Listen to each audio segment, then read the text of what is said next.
Avienda turned the small ivory figure over in her hands. Elaine could almost see her trying to decide how to give it back.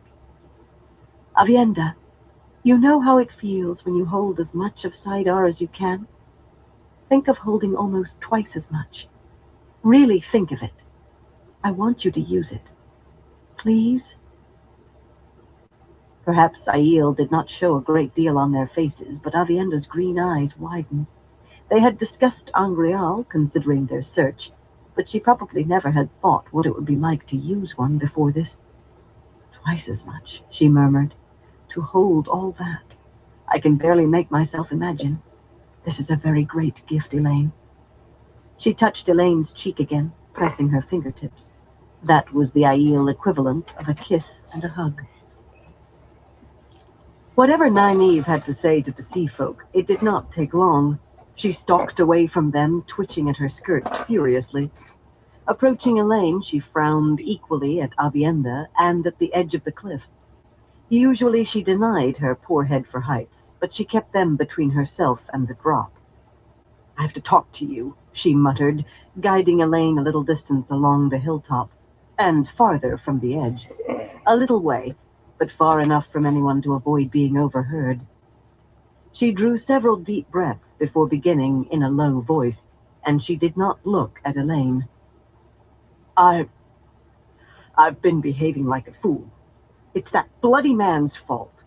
When he's not right in front of me, I can hardly think of anything else, and when he is, I can hardly think at all. You have to tell me when I'm acting the fool. I depend on you, Elaine. Her voice stayed low, but her tone became almost a wail. I can't afford to lose my wits in a man. Not now. Elaine was so shocked she could not speak for a moment. Nynaeve admitting she had been a fool? She almost looked to see whether the sun had turned green. It isn't Lan's fault, and you know it, Nynaeve, she said at last. She pushed away memories of her own recent thoughts about Rand. This was not the same, and the opportunity was a gift of the light. Tomorrow, Nynaeve would likely try to box her ears if she said Nynaeve was being foolish. Take hold of yourself, Nynaeve. Stop behaving like a giddy girl. Definitely not thoughts of Rand. She had not been mooning over him that badly.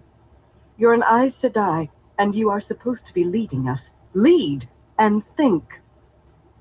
Folding her hands at her waist, Nynaeve actually hung her head. I'll try, she mumbled. I will, truly. You don't know what it's like, though. I'm sorry. Elaine nearly swallowed her tongue. Nynaeve, apologizing on top of the other? Nynaeve, abashed? Maybe she was ill. It did not last, of course. Abruptly frowning at the Angreal, Nynaeve cleared her throat. You gave one to Avienda, did you? She said briskly. Well, I suppose she's all right. A pity we have to let the sea folk use one. I'll wager they try to hang on to it. Well, just let them try. Which one is mine?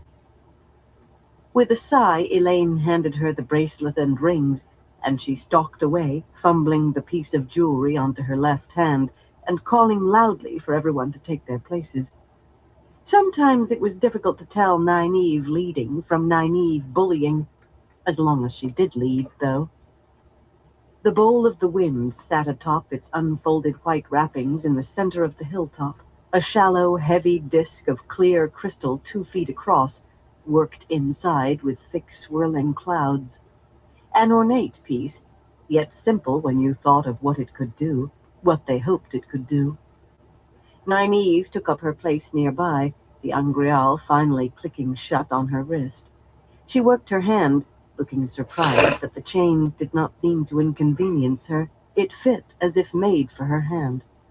The 3 kinswomen were already there, Kirstian and Garinia huddling at Rihanna's back, and appearing more frightened than ever, if that was possible. The Windfinders still stood arrayed behind Ranila, almost 20 paces away. Lifting her divided skirts, Elaine met Avienda at the bowl and eyed the sea folk suspiciously. Did they intend to create a fuss? She had been afraid of exactly that from the first mention of women at the farm who might be strong enough to join the link. The Atha-an-Nier were sticklers for rank enough to shame the White Tower, and Garinia's presence meant that Renila din Callan Bluestar, Windfinder to the mistress of the ships to the Atha-an-Nier, would not be part of the circle, should not be. Renila frowned searchingly at the women around the bowl. She seemed to be weighing them, judging their capabilities. "Talan din Gellan," she barked suddenly. "Take your station." It was like a whip crack. Even Nynaeve jumped. Talan bowed low, touching her heart, then ran to the bowl. As soon as she moved, Renila barked again. "Matara din Junala, take your station." Matara, plump yet solid, sped on Talan's heels. Neither apprentice was old enough to have earned what the sea folk called a salt name. Once begun, Renila rattled off names quickly, sending Raynin and 2 other Windfinders, all of whom moved quickly, yet not so fast as the apprentices. By the number of their medallions, Naima and Risail were higher in rank than Raynin, dignified women with a quiet air of command, but markedly weaker. Then Renila paused, only for a heartbeat, yet in that rapid listing it stood out. "Tabrela din Gellan Southwind, take your station. Kyra din Gellan Running Wave, assume the command." Elaine felt a moment of relief that Renila had not named herself, but it lasted about as long as Renila's pause had. Tabrela and Kyra exchanged one look, Tabrela grim and Kyra smug, before moving to the bowl. 8 earrings and a multitude of overlapping medallions marked each Windfinder to a clan wave mistress. Only Renila stood above them. Only Dorilla among the sea folk on the hilltop was their equal. In brocaded yellow silks, Kyra was slightly the taller, Tabrela in brocaded green, somewhat sterner of face, both more than handsome women, and it did not take their names to know them blood sisters. They had the same big, almost black eyes, the same straight nose, the same strong chin.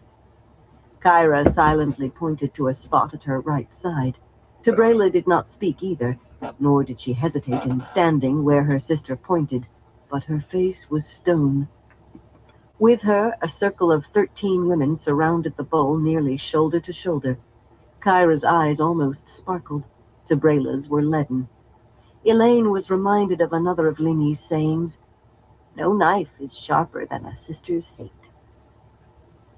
Kyra glared around the circle of women surrounding the bowl, not yet truly a circle, as though trying to fix each face in her mind, or maybe to fix her scowl in theirs.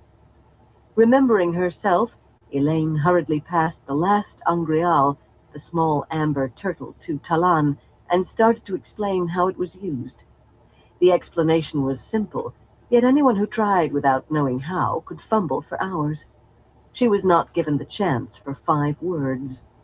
"Silence!" Kyra roared. Tattooed fists on her hips and bare feet apart, she belonged on the deck of a ship going into battle. "There will be no talking on station without my permission. Talan, report yourself immediately on returning to your ship." Nothing in Kyra's tone suggested that she was speaking to her own daughter. Talan bowed deeply, touching her heart, and murmured something inaudible. Kyra snorted contemptuously, and gave Elaine a glare that suggested a wish that she could order her to report herself to someone as well, before going on in a voice that might have been heard at the base of the hill. "Today we shall do what has not been done since the breaking of the world, when our ancestors fought wind and wave gone mad. By the bowl of the winds and the mercy of the light they survived. Today we will use the bowl of the winds, lost to us for more than 2,000 years and now returned. I have studied the ancient lore, studied the records of the days when our foremothers first learned the sea and the weaving of the winds, and the salt entered our blood. What is known of the bowl of the winds, I know, more than anyone else." Her eyes cut toward her sister, a satisfied glance that Tabrela did not acknowledge, which seemed to satisfy Kyra even more. "What the Aes Sedai cannot do, I will do today, if it pleases the light. I expect every woman to stand her station to the last. I will not accept failure." The rest of the Atha Amnier seemed to accept that speech as expected and proper, but the kinswomen gaped at Kyra in astonishment. In Elaine's opinion, grandiose did not begin to describe it. Plainly, Kyra fully expected that the light would be pleased, and she would be most displeased if it was not. Nynaeve rolled her eyes to the heavens and opened her mouth. Kyra forestalled her. "Nynaeve," the Windfinder announced loudly, "you will now demonstrate your skill at linking. Be about it, woman, and quickly." In response, Nynaeve shut her eyes tight. Her lips writhed. She looked about to burst a blood vessel. "I assume that means I have permission to speak," she murmured. Fortunately, too low to be heard by Kyra on the far side of the circle. Opening her eyes, she put on a smile that was quite horrible when added to the rest of her expression. She was a sour stomach and several other complaints rolled into one. "The first thing is to embrace the true source, Kyra." The light of Saidar suddenly shone bright around Nynaeve. She was using the Angreal on her hand already, by what Elaine could feel. "I assume you know how to do that, of course." Ignoring the abrupt tightening of Kyra's mouth, Nynaeve went on. "Elaine will now assist me in the demonstration, if we have your permission." "I prepare myself to embrace the source," Elaine put in quickly, before Kyra could erupt. "But I don't actually embrace it." She opened herself, and the Windfinders leaned forward, peering at her, though there really was nothing to see yet. Even Kirstian and Garinia forgot their fear enough to show interest. "While I'm at this point, the rest is up to Nynaeve." "Now I will reach out to her." Nynaeve paused, looking at Talan. Elaine had not had a chance to tell her anything, really. "It's much the same as with an Angreal," Nynaeve said, addressing the slender apprentice. Kyra growled, and Talan tried to watch Nynaeve with her head down. "You open yourself to the source through an Angreal, just as I will through Elaine. As though you mean to embrace the Angreal and the source at the same time. It isn't very difficult, really. Watch, and you'll see. When it's time to bring you into the circle, just put yourself on the brink. That way, when I embrace through you, I'll embrace through the Angreal as well." Concentration or no concentration, sweat began to bead on Elaine's forehead, but then the heat had nothing to do with it. The true source beckoned. It throbbed, and she throbbed with it. It demanded. The longer she hung just a hair's breadth from touching the power, the worse the desire, the need, would grow. Hanging, she began to tremble slightly. Van Deen had told her that the longer you channeled, the worse that anticipation grew. "Watch with Avienda," Nynaeve told Talan. "She knows how to—" She caught sight of Elaine's face and finished hurriedly, "Watch." It was not exactly the same as using an Angreal, though very close. It was not meant to be done hurriedly, either. Nynaeve did not have a soft touch, at best. Elaine felt as though she were being shaken. Nothing happened physically, but inside her head she seemed to be bouncing around, tumbling wildly downhill. Worse, she was jostled toward embracing Saidar with excruciating slowness. It took less than a heartbeat, and seemed to take hours. Days. She wanted to howl, but she could not breathe. Abruptly, like a dam bursting, the one power flowed through her, a rush of life and joy, of bliss, and breath left her in a long gasp of pleasure and relief so overwhelming that her legs wobbled. It was all she could do to keep from panting. Tottering, pulling herself up, she gave Nynaeve a stern look, and Nynaeve shrugged apologetically. Twice in one day. The sun had to be turning green. "I now control the flow of Saidar from her as well as my own," Nynaeve went on, not quite meeting Elaine's eyes, "and will until I let her go. Now don't fear that whoever leads the circle," she shot a frown at Kyra and sniffed, "can make you draw too much. This really is a great deal like an Angreal. The Angreal buffers you against the extra power, and in somewhat the same way, in a circle you can't be made to draw too much. In fact, in a circle you can't draw quite as much as you can otherwise. This is dangerous, Renila broke in, shouldering roughly between Kyra and Tabrela. Her scowl took in Nynaeve, Elaine, and the sisters standing off from the circle as well. You say that one woman can simply seize another, hold her captive, use her? How long have you Aes Sedai known this? I warn you, if you try to use it on one of us... It was her turn to be cut off. It doesn't work that way, Renila. Saritha touched Garinia, and she and Kirstian leaped apart to make room.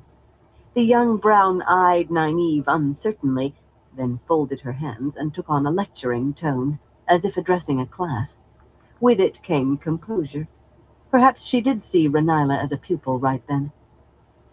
The Tower studied this for many years, long before the Trolloc Wars. I have read every page that survives in the Tower library of those studies. It was proven conclusively that one woman cannot form a link with another against her will. It simply cannot be done. Nothing happens. A willing surrender is necessary, just as in embracing Tusaidar itself. She sounded absolutely definite, but Renila still frowned. Too many people knew how Aes Sedai could sidestep the oath against lying. And why did they study it? Renila demanded. Why was the White Tower so interested in such a thing? Perhaps you Aes Sedai still study. That is ridiculous. Exasperation dripped from Saritha's voice. If you must know, it was the problem of men who can channel that drew them to it. The breaking of the world was a living memory to some then. I don't suppose even very many sisters remember. It hasn't been part of the required instruction since before the Trolloc Wars. But men can be brought into a circle too. And as the circle doesn't break even if you go to sleep, well, you can see the advantages. That was an utter failure, unfortunately. More to the point here, I say again that it is impossible to force a woman into a circle. If you doubt, try it yourself. You will see. Renila nodded, accepting at last. There was very little else to do when an Aes Sedai made a simple statement of fact. Yet Elaine wondered, what was in the pages that had not survived? She had noticed a slight change in Saritha's inflection at one point. She had questions. For later, when there were fewer ears around. When Renila and Saritha withdrew, Nynaeve twitched her divided skirts straight, plainly irritated at the interruption, and opened her mouth again. Continue your demonstration, Nynaeve, Kyra commanded harshly. Her dark face might have been smooth as a frozen pond, but she was not very pleased either. Nynaeve's mouth worked before she could make any sound come out, and when it did, she went on in a rush, as though afraid someone else might break in. The next part of the lesson was passing control of the circle. That had to be done voluntarily, too, and even as she reached out toward Nynaeve, Elaine held her breath until she felt the subtle shift that meant she now controlled the power flowing into her, and that flowing through Nynaeve, of course. She had not been sure it would work. Nynaeve could form a circle easily, if not with any finesse, but passing guidance also involved a form of surrender. Nynaeve had considerable difficulties relinquishing control or being brought into a circle, just as she had once had difficulty surrendering to Saidar, which was why Elaine kept the guidance for now. It would have to be passed to Kyra, and Nynaeve might not be able to manage letting go twice. Those apologies must have been much easier for her. Elaine linked next with Avienda, so Talan could actually see how it was done with an Angreal, as much as there was to see, and it went perfectly. Avienda was a very quick study, blending in easily. Talan was quick as well, it turned out, adding her still greater Angreal-aided flow without a hitch. One by one, Elaine brought them in, and she herself almost shivered at the river of the power that streamed into her. No one yet was drawing nearly as much as she could, but it added up, especially with Angreal involved. Elaine's awareness climbed higher with each addition of Saidar. She could smell the heavy scents in the lacework gold boxes that the Windfinders wore around their necks, and separate one from another. She could make out each fold and crease in everyone's clothes as sharply as if she had her nose pressed to the cloth. more sharply. She was aware of the faintest movement of the air against her hair and skin, caresses she never would have noticed without the power. That was not the whole of her awareness, of course. The link had a certain kinship to the warder bond, just as intense and somehow even more intimate. She knew that a tiny blister from climbing the hill made a spot of pain on Nynaeve's right heel. Nynaeve always talked about good stout shoes, but she had a weakness for slippers with a great deal of embroidery. Nynaeve wore a fixed frown directed at Kyra. Her arms were crossed. Her fingers, wearing the angreal, played on the braid pulled over her right shoulder, every line of her of a piece. Inside, she was a maelstrom of emotions.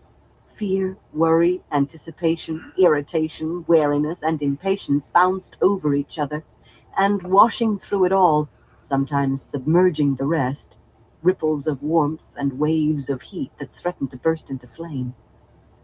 Those last Nynaeve suppressed quickly, especially the heat, but they always returned. Elaine almost thought she could recognize them, but it was like something glimpsed from the corner of your eye that was gone when you turned your head. Surprisingly, Avienda felt fear, too, but small and tightly contained, and all but swallowed by determination. Garinia and Kirstian, shaking visibly, were nearly pure terror, so strong it was amazing they could even have begun to embrace the source. What filled Rihanna to overflowing was eagerness, and no matter her skirts moving. As for the Atha'an Mier, even Tabrela exuded a wary alertness, and it did not take the quick darting of Matara's eyes and Rhaenyn's to know the focus was Kyra, watching them all, impatient and commanding. Her, Elaine left to last, and it was no real surprise that she had to make 4 tries, 4, to bring the woman into the circle. Kyra was no better at yielding than Nynaeve. Elaine desperately hoped the woman had been chosen for ability, not rank. "I will now pass the circle to you," she told the Windfinder when it finally was done. "If you recall what I did with Words froze momentarily in her throat as guidance of the circle was torn from her surrender, a sensation like having a sudden burst of wind rip all of her clothes off, or yank the bones out of her. She exhaled fiercely, and if it sounded close to spitting, well, so be it. "Good," Kyra said, rubbing her hands together. "Good." Her attention focused on the bowl, her head twisting this way and that as she studied it. Well, perhaps not all her attention. Rihanna started to sit down, and without looking up, Kyra snapped, "Hold your station, woman. This isn't a fish lolly. Stand till you're told to move." Startled, Rihanna jerked back to her feet, muttering under her breath, but she might as well have ceased to exist as far as Kyra was concerned. The Windfinder's eyes remained on the flattened crystal shape. Elaine felt resolve in her great enough to move a mountain. And something else, tiny and quickly stamped out. Uncertainty. Uncertainty! If after all of this the woman really did not know what to do... At that moment, Kyra drew deeply. Saidar flooded through Elaine, almost as much as she could hold. An unbroken ring of light blazed into being, joining the women in the circle, brighter wherever one used an angreal, but nowhere faint. She watched closely as Kyra channeled, forming a complex weave of all 5 powers, a 4-pointed star that she laid atop the bowl with Hey, what Running Elaine Bear, how somehow you was doing? sure was exquisite precision. The star touched, and Elaine gasped. Once she had channeled a trickle into the bowl, Intel Iranriod, to be sure, and only a reflection of the bowl, Well, I'm though still a smoking dangerous little thing to do. And carts that right clear now. crystal had turned a pale blue, and the carved clouds I have a moved. bowl loaded. I just haven't got Now the around bowl to of the it just winds yet. was blue, the bright blue of a summer sky, and fleecy white clouds billowed across it. The 4-point star became 5-pointed, the composition of the weave altered slightly, and the bowl was a green sea with great heaving waves. 5 points became 6, and it was another sky, a different blue, darker, winter perhaps, with purple clouds heavy with rain or snow. 7 points, and a gray-green sea raged in storm. 8 points and sky, 9 and sea, and suddenly Elaine felt the bowl itself drawing Saidar, a wild torrent far greater than all the circle together could manage. The changes continued unabated inside Yeah, it the was pretty bowl, nice here sea today. to We're sky, in waves to clouds, but a the 70s, writhing, I believe. braided column of Saidar So it shot wasn't up too bad. from that flattish crystal disk. Fire and air, water and earth and spirit, a column of intricate lace as wide as the bowl, climbing up and up into the sky until its top rose out of sight. Kyra continued her weaving, sweat streaming down her face. She paused, seemingly only to blink salty drops away from her eyes, as she examined the images in the bowl, then laid a new weave. The pattern of the braiding in the thick column altered with every weave, subtly echoing what Kyra did. It was a very good thing she had not wanted to focus the flows for this circle, Elaine realized. What the woman was doing required years more study than she had. Many years more. Suddenly she realized something else. That ever-changing lacework of Saidar bent itself around something else. Something unseen that made the column solid. She swallowed hard. The bowl was drawing Saidin as well as Saidar. Her hope that no one else had puzzled that out vanished with one glance at the other women. Half stared at the twisting column with a revulsion that should have been reserved for the Dark One. Right, they Fear definitely grew make a lot. stronger among the emotions shared in her head. Some were approaching the Yeah, level make of sure you get a Galinia good and one. It's Christian, gotta and it was a wonder those two had not have fainted. a long Nynaeve was a life on hair it from still. sicking up, for all her suddenly too smooth face. Avienda appeared just as calm outwardly, but inside that tiny fear quivered and pulsed, trying to grow. From Kyra came only determination, as steely hard as her expression. Nothing was going to stand in Kyra's way, certainly not the mere presence of shadow-tainted Saidin mixed into her weaving. Nothing was going to stop her. She worked the flows, and abruptly spider-webs of Saidar blossomed from the unseen top of the column, like uneven spokes of a wheel, almost a solid fan. Sparser fans reaching north and northwest, single lacy spokes stretching in other directions. They changed as they grew, never the same from one moment to the next, spreading across the sky farther and farther until the ends of the pattern also passed out of sight. Not just Saidar there, either, Elaine was certain.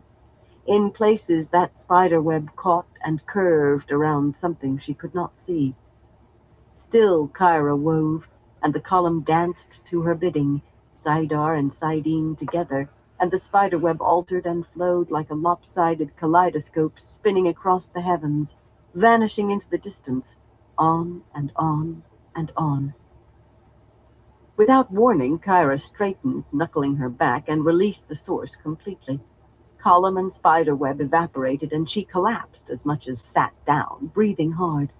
The bowl turned clear again, but small patches of Saidar flashed and crackled around its edges.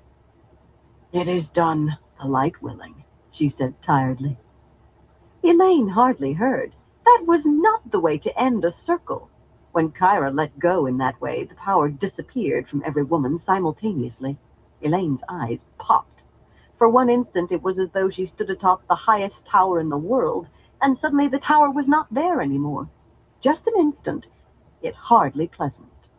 She felt tired, if not anywhere near what she would have, had she actually done anything beyond serve as a conduit, but what she felt most was loss. Letting go of Saidar was bad enough. Having it simply vanish out of you went beyond thinking about. Others had suffered far worse than she. As the glow joining the circle winked out, Nynaeve sat down right where she stood, as though her legs had melted, sat stroking the bracelet and rings, staring at it and panting. Sweat rolled down her face. "I feel like a kitchen sieve that just had the whole mill poured through it," she murmured. Carrying that much of the power had its cost, even if you did nothing, even with an Angreal. Talan wavered, a reed in the wind, casting surreptitious glances at her mother, plainly afraid to sit. Avienda stood straight, her fixed expression saying that willpower had as much to do with that as anything else. She gave a slight smile, though, and made a gesture in maiden hand talk. Worth the price. And then another, more, right behind. More than worth the price. Everyone looked weary, if not so much as those who had used Angreal. The bowl of the winds went quiet at last, just a wide bowl of clear crystal, but decorated now with towering waves. Saidar still seemed to be there, though, not being wielded by anyone, not visible, but in dimly felt flashes like those that had played around the bowl at the end. Nynaeve raised her head to glower Hey, at the Christopher, cloudless how you sky, doing? then lowered her gaze to Kyra. All that for what? Did we do anything or not? Salut Chris, j'espère que tu vas bien. C'est bon de te... Not. A breath of air stirred across the hilltop, warm as the air in a kitchen. The Windfinder struggled to her feet. Do you think weaving the winds is like throwing the helm over on a darter? She demanded contemptuously. I just moved the rudder on a skimmer with a beam as broad as the world. He will take time to turn. Time to know he is supposed to turn, that he must turn. But when he does, not the Father of Storms himself will be able to stand in his way. I have done it, Aes Sedai, and the bowl of the winds is ours. Renila moved into the circle, kneeling beside the bowl. Carefully she began folding the white silk around it. I will take this to the mistress of the ships, she said to Nynaeve. We have fulfilled our part of the bargain. Now you, Aes Sedai, must fulfill the rest of yours. Marililla made a sound in her throat, but when Elaine glanced at her, the gray appeared a study in composure. Maybe you've done your part, Nynaeve said, rising unsteadily. Maybe. We'll see when this skimmer of yours turns, if it turns. Renila stared hard at her across the bowl, but Nynaeve ignored her. Strange, she muttered, rubbing her temple. The bracelet and rings caught in her hair, and she grimaced. I can almost feel an echo of Saidar. It must be this thing. No, Elaine said slowly. I can feel it too. Not just the dimly perceived crackling in the air, and not an echo exactly.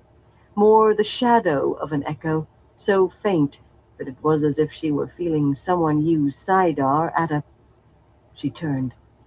On the horizon to the south, lightning flashed. Dozens of bolts, vivid silver blue against the afternoon sky, very near to Ebu Dar. A rainstorm? Saritha said eagerly. The weather must be righting itself already. But there were no clouds in the sky, even where the lightning forked and fell. Saritha was not strong enough to sense Saidar being wielded at that distance. Elaine shivered. She was not strong enough, unless someone was using as much as they had on this hilltop. 50 or even 100 Aes Sedai all channeling at once. Or not one of the Forsaken, she murmured. Someone behind her moaned. One couldn't do that, Nynaeve agreed quietly. Maybe they didn't feel us the way we do them, maybe. But they'll have seen, unless they're all blind. The light burn our luck.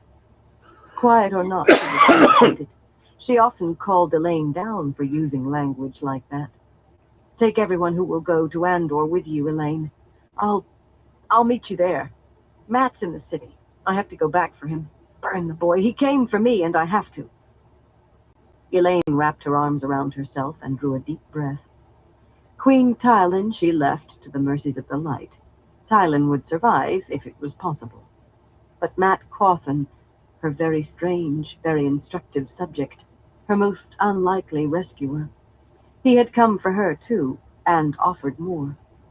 And Tom Marilyn. Dear Tom, who she sometimes still wished would turn out to be her real father, and the light burn what that would make of her mother. And the boy, Alver, and Chel Vannin, and... She had to think like a queen. The rose crown is heavier than a mountain, her mother had told her, and duty will make you weep, but you must bear and do what must be done. No, she said. Then, more firmly, no, Look at you, Nynaeve. You can hardly stand. Even if we all went, what could we do? How many of the Forsaken are there? We'd die, or worse, for no gain. The Forsaken have no reason to look for Matt or the others. It's us they will be after.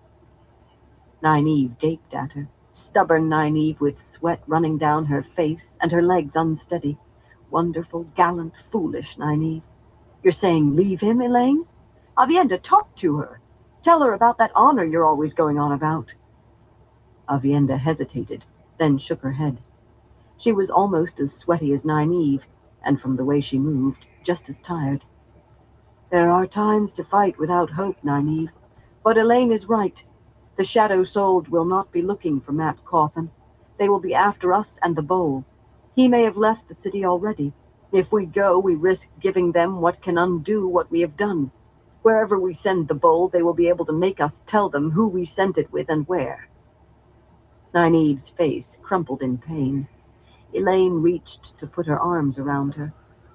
"Shadow spawn!" someone screamed, and suddenly women were embracing Saidar all over the hilltop. Balls of fire shot up from Marililla's hands, from Kariana's and Saritha's, as fast as they could throw. A huge winged shape, enveloped in flame, tumbled out of the sky, trailing oily black smoke, falling just beyond the cliff. "There's another one!" Kirstian shouted, pointing. A second winged creature dove away from the hill, body as big as a horse, ribbed wings spanning 30 paces or more, long necks stretched out before and longer tails streaming behind. Two figures crouched low on its back. A storm of fire rained after it, quickest of all from Avienda and the sea folk, who made no throwing gesture as part of their weaving. A hail of fire so thick it seemed that fire must be forming itself out of the air, and the thing dodged behind the hill on the other side of the farm and appeared to vanish. "Did we kill it?" Saritha asked. Her eyes shone bright, and she breathed hard in agitation. "Did we even hit it?" one of the Atha Annier growled disgustedly. "Shadow spawn," Marililla murmured in amazement. "Here? At least that proves it's the Forsaken in Ebudar." "Not shadow spawn," Elaine said hollowly. Nynaeve's face was a picture of anguish. She knew, too. "They call it Arakan. It's the Shonchan. We must go, Nynaeve, and take every woman at the farm with us. Whether we killed that thing or not, more will come. Anyone we leave behind will be wearing a Damani leash by tomorrow morning." Nynaeve nodded, slowly, painfully. Elaine thought she murmured, "Oh, Matt."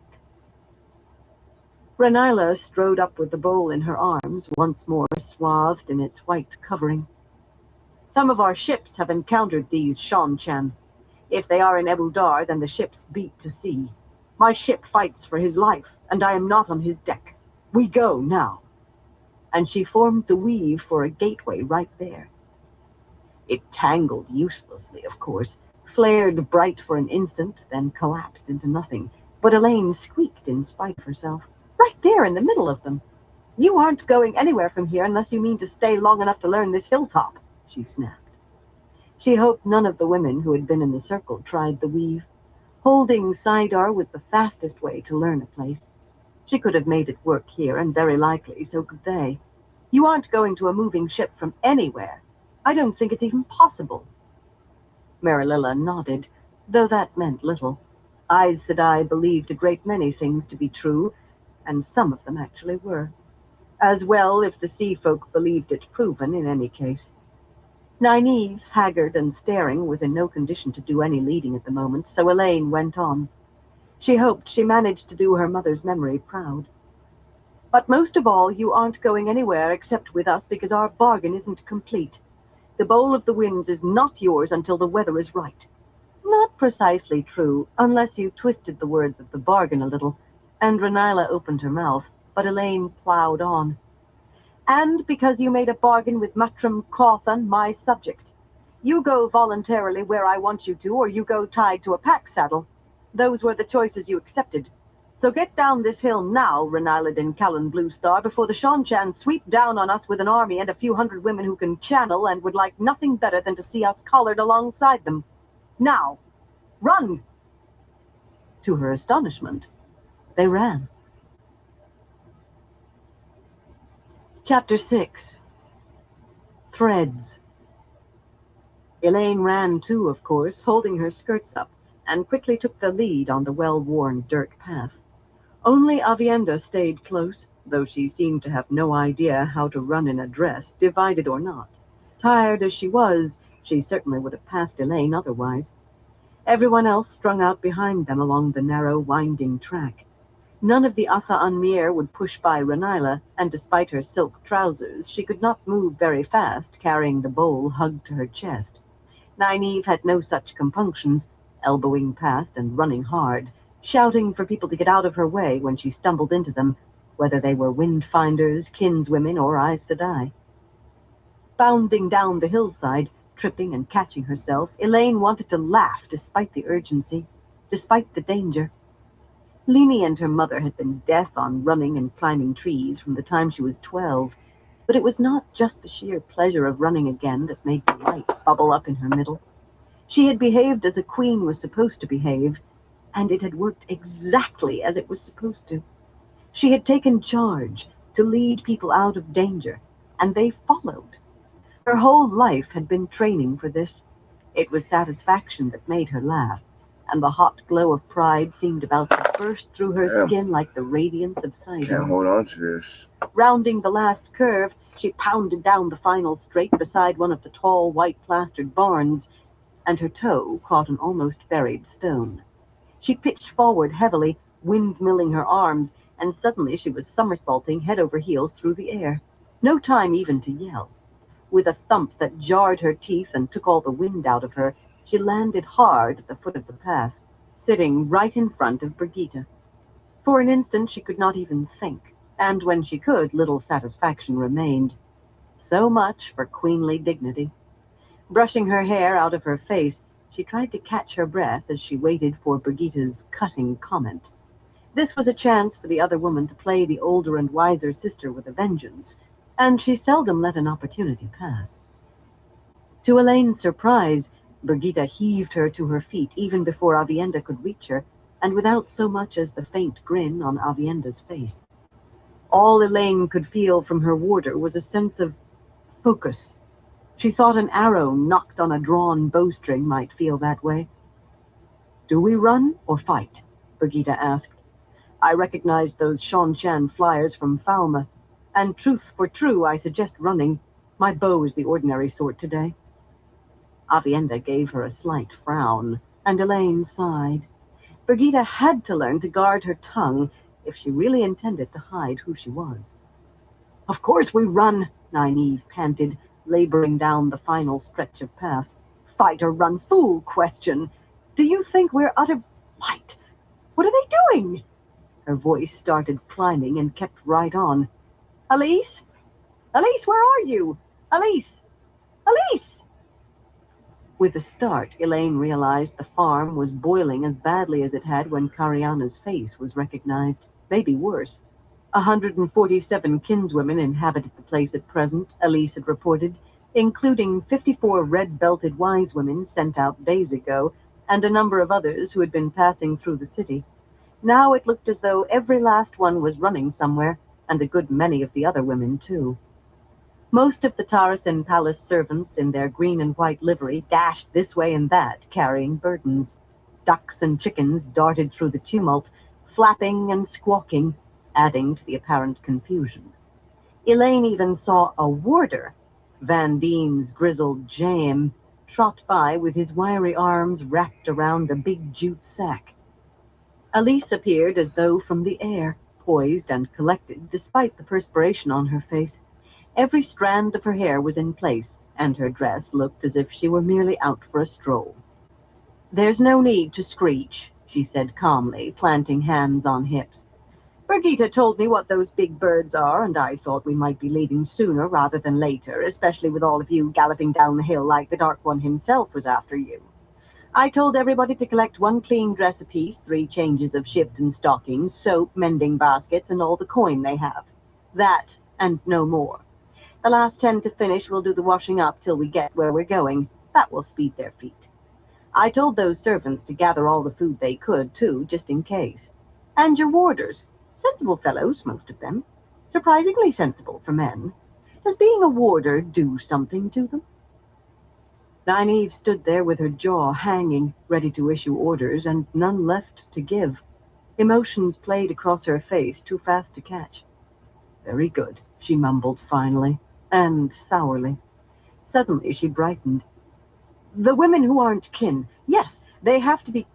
Calm yourself, Elise broke in, making a soothing gesture. They are already gone, for the most part. Mainly those with husbands or families they're worried about. I couldn't have held those back had I wanted. But a good 30 think those birds really are shadow spawn and want to stay as close to Aes Sedai as they can get. A sharp sniff said what she thought of that. Now you just gather yourself. Drink some cool water, not too fast. Put a little on your face. I have to keep an eye on things.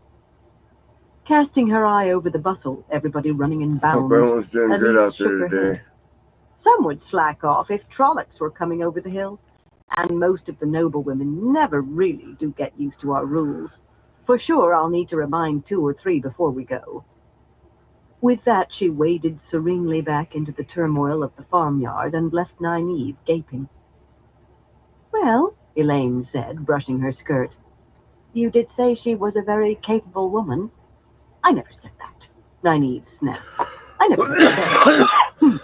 Where did my head? Thinks she knows everything. I'll wager she doesn't know that. She flounced off in a different direction than Elise. Elaine stared after her. Her hat? She would have liked to know where her own hat had gone to. It was a beautiful thing, but really? Maybe being in a circle working that much of the power, using an Angreal doing it, had unsettled Nynaeve's wits temporarily. She still felt a trifle odd herself, as though she could pluck little bits of Sidar out of the air around her. In any case, she had other matters to worry about right then, like being ready to get away before the Shanchan descended. From what she had seen in Falma, they really might bring 100 Damani, or more. And based on the little Egwene would let herself say of her captivity, most of those women really would be eager to help collar others. She said that what had turned her stomach most had been the sight of Damani from Shanchan laughing with their Suldam, fawning and playing with them, well-trained hounds with their affectionate handlers. Egwene said some of the women collared in Falma had been that way too. It made Elaine's blood run cold. She would die before letting them put that leash on her, and she would as soon let the Forsaken have what she had found as the Shanchan.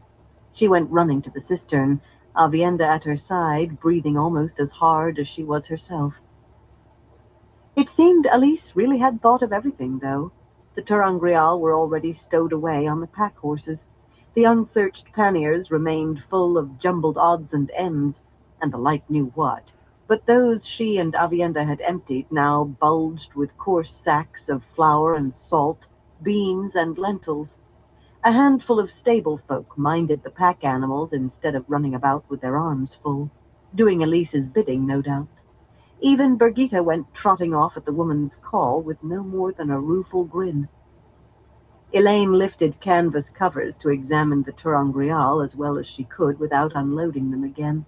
Everything appeared to be there, a bit tumbled together in 2 panniers, not enough to fill them, but nothing broken. Not that anything short of the one power itself could break most Terangreal, yet even so... Avienda took a seat cross-legged on the ground, blotting sweat from her face with a large, plain linen handkerchief that seemed very much at odds with her pretty silk riding dress. Even she was beginning to show weariness. What are you muttering about, Elaine? You sound like Nynaeve. This Elise has only saved us the trouble of packing those things ourselves. Elaine colored faintly. She had not meant to speak aloud. I just don't want anyone handling them who doesn't know what they're doing, Avienda. Some Terangreal could trigger even for people unable to channel if they did the wrong thing. But the truth was she did not want anyone handling them. They were hers. The hall was not going to hand these over to some other sister just because she was older and more experienced, or hide them away because studying Terangrial was too dangerous. With this many examples to study, maybe she could finally figure out how to make Terangrial that worked every time. There had been far too many failures and half-successes. They need someone who knows what she's doing, she said, lashing the stiff canvas back in place. Order began to appear out of pandemonium more rapidly than Elaine expected, though not as fast as she could have wished. Of course, she admitted reluctantly, nothing slower than instantaneous could have matched her wishes. Unable to keep her eyes off the sky, she sent Kariana running back to the top of the hill to watch toward Ebudar. The stocky green grumbled a bit under her breath before curtsying, and even frowned at the kinswomen dashing about as if on the point of suggesting one of them instead. But Elaine wanted someone who would not faint at the sight of shadow spawn approaching, and Kariana stood lowest among the sisters. Adelius and Vandine brought out Ispan between them, firmly shielded, and the leather sack back over her head. She walked quite easily, and nothing visible said that anything at all had been done to her, except... Ispan kept her hands folded at her waist, never so much as trying to raise the sack for a peek. And when she was boosted into a saddle, she held out her wrists to be corded to the pommel without being told. If she was that amenable, perhaps they had learned something from her. Elaine just did not want to contemplate how the learning might have been achieved. There were bumps, of course, of sorts, even with what might be rushing toward them, what surely was rushing toward them. Nynaeve getting her blue-plumed hat back was not really a bump, though it almost turned into one. Elise had found it, and handed it back, telling Nynaeve she needed to shield her face from the sun if she wanted to keep that smooth, pretty skin. An open-mouthed Nynaeve watched the graying woman hurry off to deal with one of the numerous small problems, then ostentatiously shoved the hat under a strap of her saddlebags. From the beginning, Nynaeve set about flattening the real bumps, but Elise was nearly always there first, and where Elise met a bump, the bump flattened itself. Several noblewomen demanded help packing their belongings, only to be informed in no uncertain terms that she had meant what she said, and if they did not hop to it, they could live in what they stood in. They hopped. Some, and not only nobles, changed their minds about going when they learned the destination was Andor, and were literally chased away, afoot, and told to keep running as long as they could. Every horse was needed, but they had to be well away before the Shanshan appeared. At the very least, they could be expected to put anyone near the farm to the question. As should have been expected, Nynaeve got into a shouting match with Renila over the bowl, and the turtle Talan had used, which Renila apparently had tucked behind her sash. Hardly had they reached the stage of waving arms, however, than Elise was right there, and in short order the bowl was back in Saritha's care, and the turtle in Marililla's. Following which, Elaine was treated to the sight of Elise shaking her finger under the astonished nose of the wind-finder to the mistress of the ships to the Afa'an Nier, delivering a tongue-lashing on the subject of theft that led Renila spluttering indignantly. Nynaeve did little spluttering too, stalking away empty-handed, yet Elaine thought she had never seen anyone look so forlorn. All in all, it did not take very long, though. The remaining women who had been at the farm gathered under the watchful eye of the knitting circle, and of Elise, who carefully noted the last 10 to arrive, all but 2 in fine embroidered silks, not much different from Elaine's. Definitely not kinswomen. Elaine felt sure they really would do the washing up anyway. Right back, Elise everyone. would not let a little thing like noble birth stand in her way. The windfinders lined up with their horses, surprisingly silent except for Renila, who muttered imprecations whenever she saw Elise. Kariana was summoned back from the hilltop. The warders brought the sisters their mounts. Almost everyone kept an eye on the sky, and Saidar made halos around all of the older Aes Sedai and most of the windfinders, around a few of the kin as well. Leading her mare to the head of the line at the cistern, Nynaeve fingered the Angreal still on her hand as if she were going to be the one to make the gateway, ridiculous as the very idea might be. For one thing, though she had washed her face and donned her hat, strangely, all things considered, she still tottered whenever her self-control slipped. Lan stayed practically at her shoulder, stone-faced as always, but if ever there was a man ready to catch a woman when she fell, it was he. Even with the bracelet and rings, Nynaeve might not be able to manage enough to weave a gateway. More important, she had been dashing about the farm ever since they first arrived. Elaine had spent a considerable time holding Saidar right where they now stood. She knew that spot. Nynaeve scowled sulkily when Elaine embraced the source, but at least she had sense enough to say nothing. Right from the first, Elaine wished that she had asked Avienda for the woman cloaked in her own hair. She was weary, too, and all the Saidar she could draw was barely enough to form the weave so it would work. The flows wavered in her grasp almost as if trying to twist free, then snapped into place so suddenly that she jumped. Channeling when you were tired was not at all like other times, but this was the worst ever. At least the familiar vertical slash of silver appeared as it should, and widened into an opening right alongside the cistern, an opening no bigger than the one Avienda had made, and at that Elaine was grateful it was large enough to fit a horse through. At the last, she had not been certain it would be. Gasps rose from the kinswomen, seeing a view of an upland meadow suddenly standing between them and the familiar gray bulk of the cistern. "You should have let me try," Nynaeve said softly. Softly, but with a sharp point even so. "You nearly fubbed it altogether." Avienda gave Nynaeve a flat look, but made Elaine grab her arm. The longer they remained near sisters, the more she seemed to think she had to defend Elaine's honor. If they did become first sisters, Elaine could see having to keep her away from Nynaeve and Brigitte completely. "It's done, Nynaeve," she said quickly. "That's all that counts." Nynaeve directed a flat look at her and muttered something about How's the day everyone's being day going prickly, so far? as if Elaine were the one showing her snappish side. Brigitte was the first through, grinning impudently at Lan, leading her horse with her bow already in her other hand. Elaine could sense eagerness in her, a touch of satisfaction, perhaps, that this time she had the lead instead of Lan. There was always a bit of rivalry between warders, and a small measure of wariness, very small. Elaine knew that meadow well. Gareth Bryn had taught her to ride not far from there. About 5 miles over those first sparsely treed hills lay the manor house of one of her mother's estates. One of her estates. She had to get used to that. The 7 families who tended the house and its grounds would be the only people for half a day's journey in any direction. Elaine had chosen that destination because they could reach Camelin in 2 weeks from there, and because the estate was so isolated, she might be entering Camelin before anyone knew she was in Andor. That could be a very necessary precaution. At various times in Andor's history, rivals for the Rose Crown had been kept as guests until they relinquished their claims. Her mother had kept 2 until she took the throne. With luck, she could have a solid base established by the time Egwene and the others arrived. Lan took Mandar right behind Brigitte's brown gelding, and Nynaeve lurched as if to rush after the black warhorse, then pulled herself up short with a level stare that dared Elaine to say a word. Fiddling furiously with her reins, she made a visible effort to look anywhere except I'm through just the over gateway here after Lan. playing games, Her lips smoking, moved. and After a moment, Elaine realized that she was counting. "Nynaeve," she said listening to a quietly, book. "we really don't have time for—" "Move along," Elise shouted from the rear, the sound of her hands clapping a sharp, punctuating crack. "No pushing or shoving now, but I'll have no laggards either. Move along."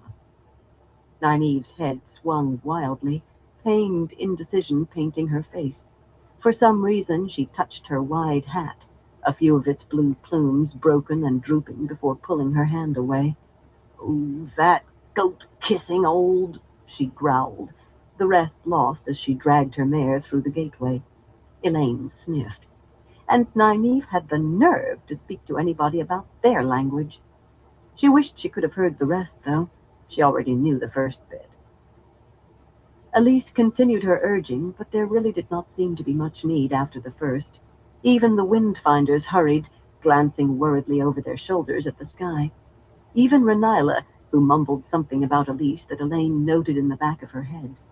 Though calling someone a fish-loving scavenger did seem rather mild. She would have expected the sea folk to eat fish all the time. Elise herself brought up the very rear, except for the remaining warders, as if to herd even the pack horses along. She paused long enough to hand Elaine her green-plumed hat. "You'll want to keep the sun off that sweet face of yours," she said with a smile. "Such a pretty girl. No need to turn to leather before your time." Avienda, sitting on the ground nearby, fell over backward and kicked her heels, laughing. "I think I'll ask her to find you a hat, with lots of plumes and big bows," Elaine said in dulcet tones before quickly following the kinswoman. That certainly cut off Avienda's laughter. The gently rolling meadow was broad and nearly a mile long, surrounded by hills taller than those she had left behind, and by trees she knew, oak and pine and blackwood, sour gum and leatherleaf and fir, thick forest with good tall timber to south and west and east, though there might not be any cutting this year. Most of the more scattered trees to the north toward the manor were better suited for firewood.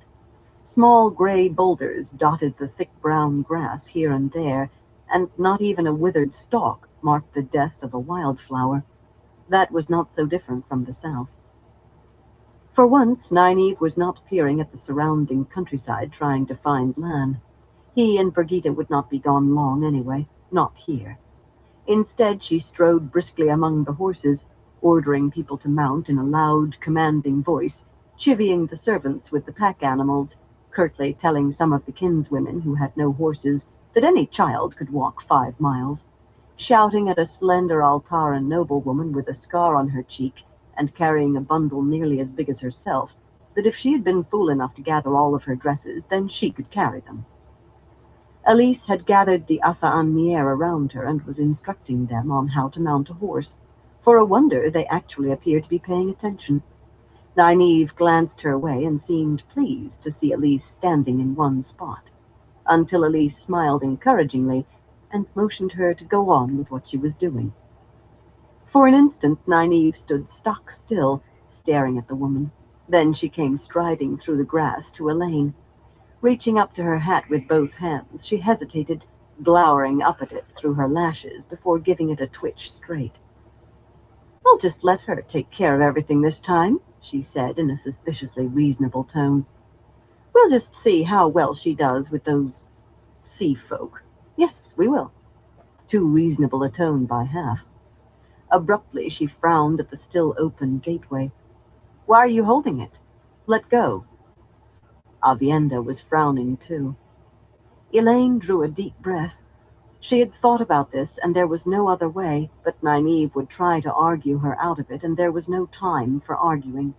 Through the gateway, the farmyard stood empty, even the chickens finally frightened away by the hubbub. Yet how long before it filled up again? She studied her weave, melded together so snugly that only a few threads remained distinct. She could see every flow, of course, but except for those few, they appeared inseparably combined. "Take everyone to the manor house, Nynaeve," she said. The sun did not have very much farther to fall. Perhaps 2 hours of light remained. "Master Hornwell will be surprised at so many visitors arriving at dark, but tell him you're guests of the girl who cried over the red bird with the broken wing. He'll remember that. I will be along as soon as I can." "Elaine," Avienda began, in a surprisingly anxious voice, and at the same time, Nynaeve said sharply, "Just what do you think you're—" There was only one way to stop it. Elaine plucked one of the discernible threads free of the weave. It wavered and flailed like a living tentacle. It fuzzed and spluttered, tiny fluffs of Sidar breaking off and fading away. She had not noticed that when Avienda unmade her weave, but she'd only seen the tail of that, really. "Go on," she told Nynaeve. "I'll wait for the rest until you are all out of sight." Nynaeve stared out, her jaw hanging. "It has to be done," Elaine sighed. "The Shan-Chan will be at the farm in hours for sure.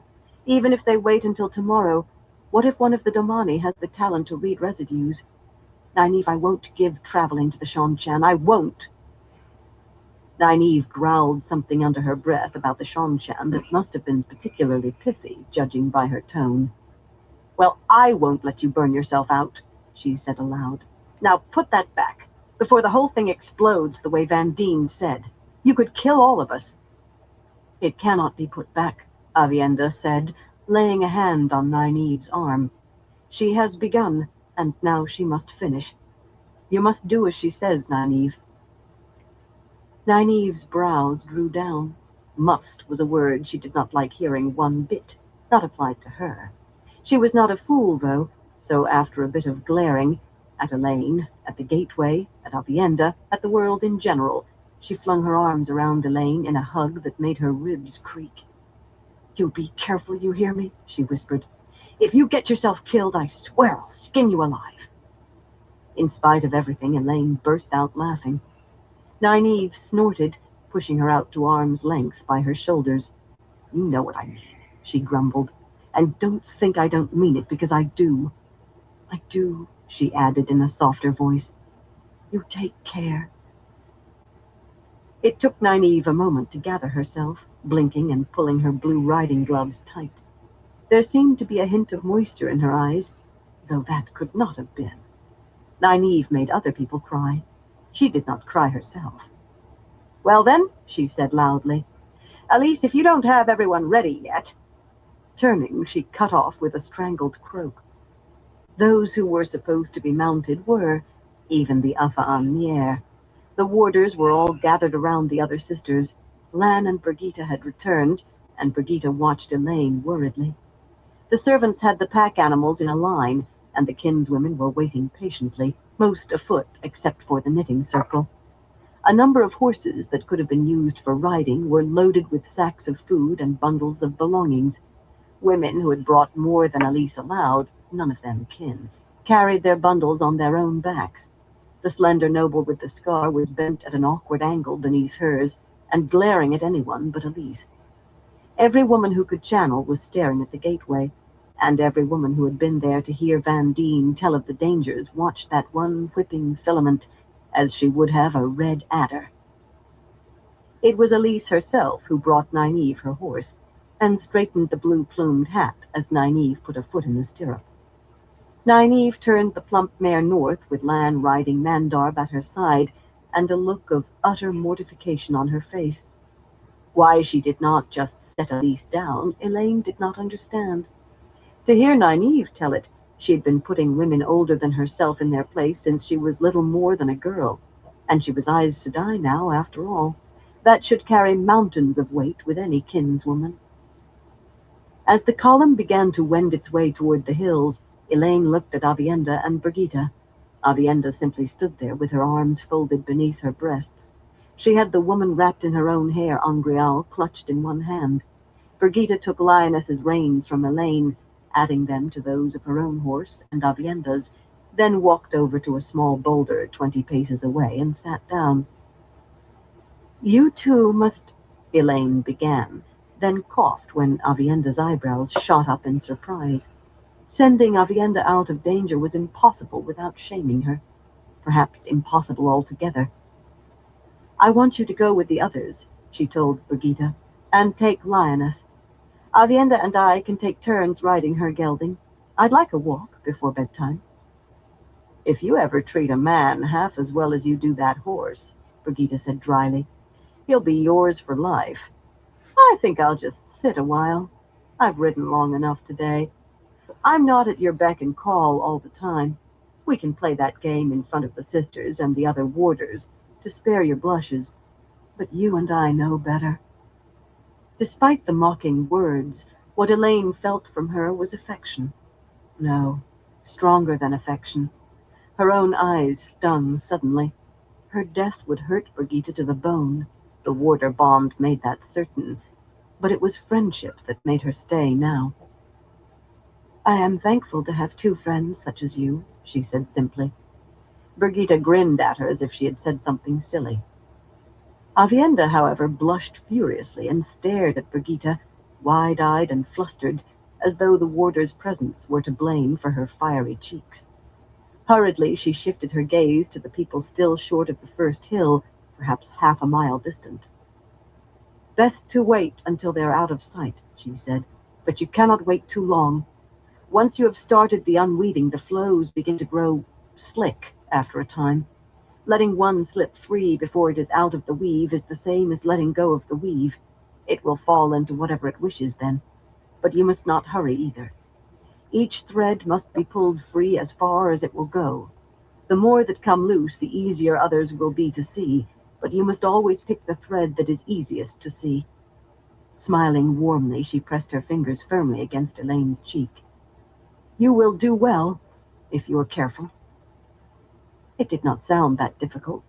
She just had to be careful. It seemed to take a long time for the last woman to vanish over the hill, the slender noble bent under the bulk of her dresses. The sun barely appeared to settle any at all, but it seemed like hours. What did Avienda mean precisely by slick? She could not explain beyond variations on the word.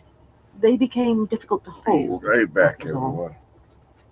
Elaine found out as soon as she began again. Slick was what you would get if you coated a live eel with grease. She gritted her teeth, just holding on to that first thread, and that was on top of trying to pull it free. All that stopped her from gasping in relief when the thread of air began whipping about, finally loose, was that there were more to go. If they became much more slick, she was not sure she could manage it. Avienda watched closely, but did not say another word, though she always had an encouraging smile when Elaine needed one. Elaine could not see Brigitte. She did not dare look away from her work. Yet she could feel her, a small knot of rock-solid confidence in her own head, enough confidence to fill her. Sweat slid down her face, down her back and belly, until she began to feel slick herself. A bath tonight would be most welcome. No, she could not think of that. All attention on the weaves. They were getting harder to handle, quivering in her grip as soon as she touched one, but they still came free, and every time one thread began to lash about, another seemed to leap out of the mass, to suddenly be clearly perceptible where there had only been solid sidar before. To her eye, the gateway resembled some monstrous, distorted 100 heads on the bottom of a pond, surrounded by flailing tendrils, everyone thickly haired with threads of the power that grew and writhed and vanished, only to be replaced by new. The opening visible to anyone flexed along its edges, changing shape and even size continuously. Her legs began to tremble. Strain stung her eyes as much as sweat did. She did not know how much longer she could go on. Gritting her teeth, she fought. One thread at a time. One thread at a time. 1,000 miles away, less than 100 paces away through the shuddering gateway, dozens of soldiers swept around the white farm buildings, short men carrying crossbows, in brown breastplates and painted helmets that looked like the heads of huge insects. Behind them came a woman with red panels bearing silver lightning on her skirts, a bracelet on her wrist linked by a silvery leash to the collar around the neck of a woman in gray, and then another Suldam and her Damani, then another pair. One of the Suldam pointed at the gateway, and the glow of Sidar abruptly enveloped her Damani. "Get down!" Elaine screamed, falling backward out of sight of the farmyard, and silver-blue lightning shot through the gateway with a roar that filled her ears, forking savagely in every direction. Her hair lifted, trying to stand on its own, and thunderous sounds of earth erupted wherever one of the dirt and pebbles rained down on her. Hearing returned suddenly, and a man's voice from the other side of the opening, a slurred, drawling accent that made her skin crawl as much as the words, "Must take them alive, you fool." Abruptly, one of the soldiers was leaping into the meadow right in front of her. Brigitte's arrow punched through the clenched fist embossed on his leather breastplate. A second Shanchan soldier stumbled over the first as he fell, and Avienda's belt knife stabbed into his throat before he could recover. Arrows flew from Brigitte's bow like hail. With one boot on the horse's reins, she grinned grimly as she shot. The trembling horses tossed their heads and danced as if they would jerk free and run, but Brigitte simply stood and shot as fast as she could draw. Shouts from beyond the gateway said Brigitte's silver bow still struck home with every shaft she loosed. Answer came, quick as bad thought. Crossbow bolts. So quick, all happening so fast. Avienda fell, blood running over the fingers clutching her right arm, but she let go of her wound immediately, crawling clear, scrabbling on the ground for the Angreal, her face set. Brigitte cried out. Dropping her bow, she grabbed her thigh where a quarrel stuck out. Elaine felt the stab of agony as sharply as if it were her own. Desperately, she seized another thread from where she lay half on her back, and realized to her horror, after one tug, that it was all she could do to hold on. Had the thread moved? Had it slipped free any at all? If it had, she did not dare let go. The thread trembled greasily in her grasp. "Alive, I said," that Shanshan voice roared. "Anyone who kills a woman gets no share of the taking gold." The flurry of crossbow bolts ceased. "You wish to take me?" Avienda shouted. "Then come and dance with me." Sidar's glow abruptly surrounded her, dim even with the Angreal, and balls of fire sprang into being in front of the gateway and sprayed through again and again. Not very large balls, but the blasts as they burst back in Altara sounded in a steady stream. Avienda panted with effort, though. Her face glistened with sweat. Brigitte had recovered her bow. She looked every inch the hero of legend, blood streaming down her leg, barely able to stand, but an arrow half drawn, searching for a target. Elaine tried to control her breathing. She could not embrace one shred more of the power, nothing to help. "The two of you must get away," she said. She could not believe how she sounded, calm as ice. She knew she should have been wailing. Her heart was trying to pound through her ribs. "I don't know how much longer I can hold this." That held true for the entire weave as much as for that single thread. Was it sliding? Was it? "Go as fast as you can. The other side of the hills should be safe, but every span you can cover gains something. Go!" Brigitte growled in the old tongue, but nothing that Elaine knew. It sounded like phrases she would like to learn, if there was ever a chance. Brigitte went on in words Elaine could understand. "You let that bloody thing go before I tell you, and you won't have to worry about waiting for Nynaeve to skin you. I'll do it myself. And then let her have a turn. Just be quiet and hang on. Avienda, get around here, behind that thing. Can you keep that up from behind it? Get around here and on one of these bloody horses." "As long as I can see where to weave," Avienda replied, staggering to her feet. She wobbled sideways and barely caught herself, short of falling. Blood flowed down her sleeve from a wicked gash. "I think I can." She vanished behind the gateway, and the fireballs continued. You could see through a gateway from the other side, though it appeared to be a heat haze hanging in the air. You could not walk through from that side, though. The attempt would be extremely painful, and when Avienda reappeared, she was stumbling well wide. Brigitte helped her mount her gelding, but backwards of all things. When Brigitte motioned fiercely to her, Elaine did not bother with shaking her head. For one thing, she feared what might happen if she did. "I'm not certain I can hold on if I try to get up." In truth, she was not certain she could get up. Tired was no longer in it. Her muscles were water. "Ride as fast as you can. I'll hold on as long as I'm able. Please, go." Muttering curses in the old tongue, they had to be. Nothing else ever had the sound. Brigitte shoved the horse's reins into Avienda's hands. Nearly falling twice, she hobbled to Elaine and bent to take her by the shoulders. "You can hang on," she said, her voice filled with the same conviction Elaine felt from her. "I never met a Queen of Andor before you, but I've known queens like you. A backbone of steel and a lion's heart. You can do it." Slowly she pulled Elaine up, not waiting for an answer, her face tight, every stab in her leg echoing in Elaine's head. Elaine quivered with the effort of holding the weave, holding that one thread. She was surprised to find herself erect and alive. Brigitte's leg throbbed madly in her head. She tried not to lean on Brigitte, but her own trembling limbs would not support her completely.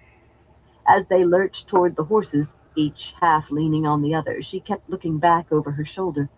She could hold a weave without looking at it. She could normally, but she needed to reassure herself that she really did still have a grip on that one thread, that it was not slipping. The gateway now appeared like no weave she had ever seen, twisting wildly, wreathed with fuzzed tentacles.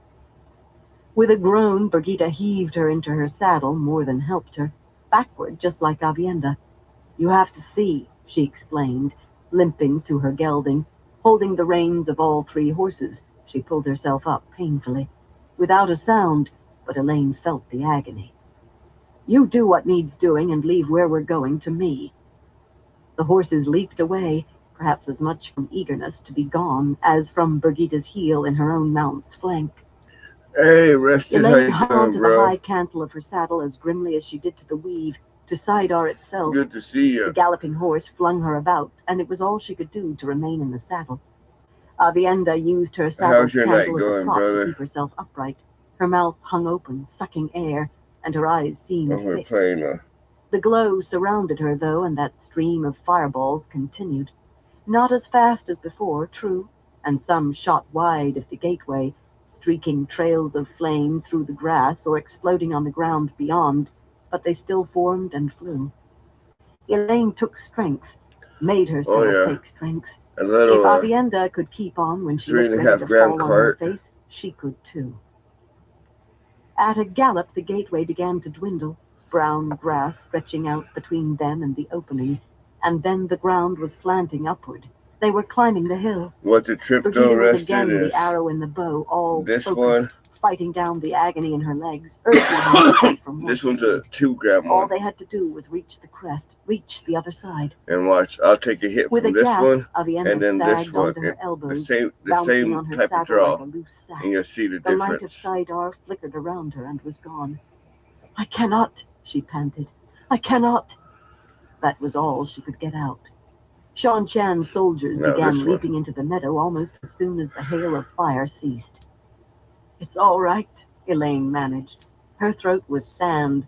All the moisture that had been in her now coated her skin and soaked her clothes. "Using Langueur was tiring. You did well, and I can't." As if to mock her, the sun appeared in the meadow below. Even at half a mile, there was no mistaking the scene. The sun, low in the west, still flashed glints off the eye-dome linking them. Another pair joined them, then a third, and a fourth, a fifth. "The crest!" Brigitte shouted joyfully. "We made it! It's good wine and a well-set-up man tonight." In the meadow, a soldier appeared, and time seemed to slow for Elaine. The glow of the one power sprang up around the woman's damani. Elaine could see the weave forming. She knew what it was, and there was no way to stop it. "Faster!" she shouted. The shield struck her. She should have been too strong for it. She should have been, but exhausted as she was, barely clinging to Sidar as she was, it sliced between her and the source. Down in the meadow, the weave that had been a gateway fell in on itself. Haggard, looking as though she could not possibly move, Avienda hurled herself from her saddle at Elaine, carrying them both off. Elaine had just time to see the far slope of the hill below her as she fell. The air turned white, blanking her sight. There was sound. She knew there was sound, a great roar, but it lay beyond hearing. Something struck her, as if she had fallen from a rooftop onto hard pavement, from a tower top. Her eyes opened, staring at the sky. The sky looked strange somehow, blurry. For a moment she could not move, and when she did, she gasped. She hurt everywhere. Oh, light, she hurt. Slowly she raised a hand to her face. Her fingers came away red. Blood. The others. She had to help the others. She could feel Brigitte, feel pain as bad as what gripped her, but at least Brigitte was alive, and determined, and angry apparently. She could not be injured too badly. "Avienda!" With a sob, Elaine rolled over, then pushed up to hands and knees, her head spinning, agony stabbing her side. Vaguely she recalled that moving with even one broken rib could be dangerous, but the thought was as hazy as the hillside. Thinking seemed difficult. Blinking appeared to help her sight, though. Some. She was almost to the bottom of the hill.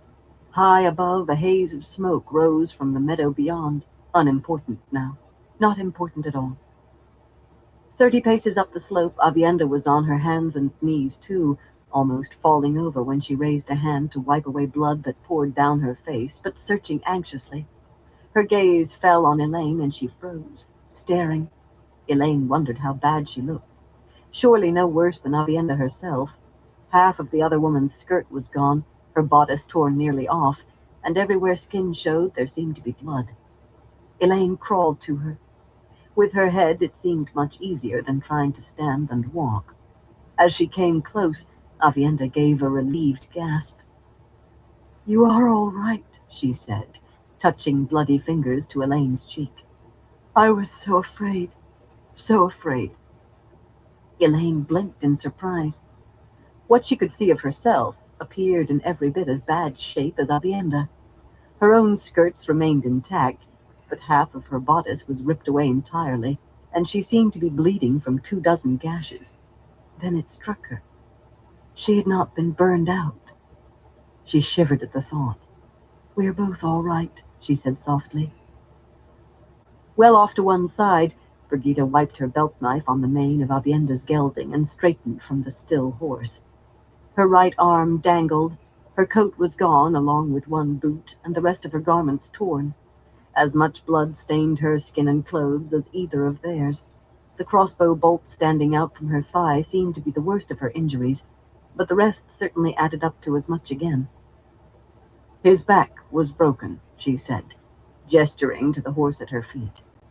"Mine's well, I think, but the last I saw of him he was running fit to win the wreath of Megairil. I always thought he had a turn of speed." "Lioness." She shrugged and winced. "Elaine. Lioness was dead when I found her. I'm sorry." "We are alive," Elaine said firmly, "and that is what counts." She would weep for Lioness later. The smoke above the hilltop was not thick, but it rose over a wide area. "I want to see exactly what it was that I did." It took clinging to one another for all three of them to stand, and laboring up the hillside was an effort of panting and groans, even from Avienda.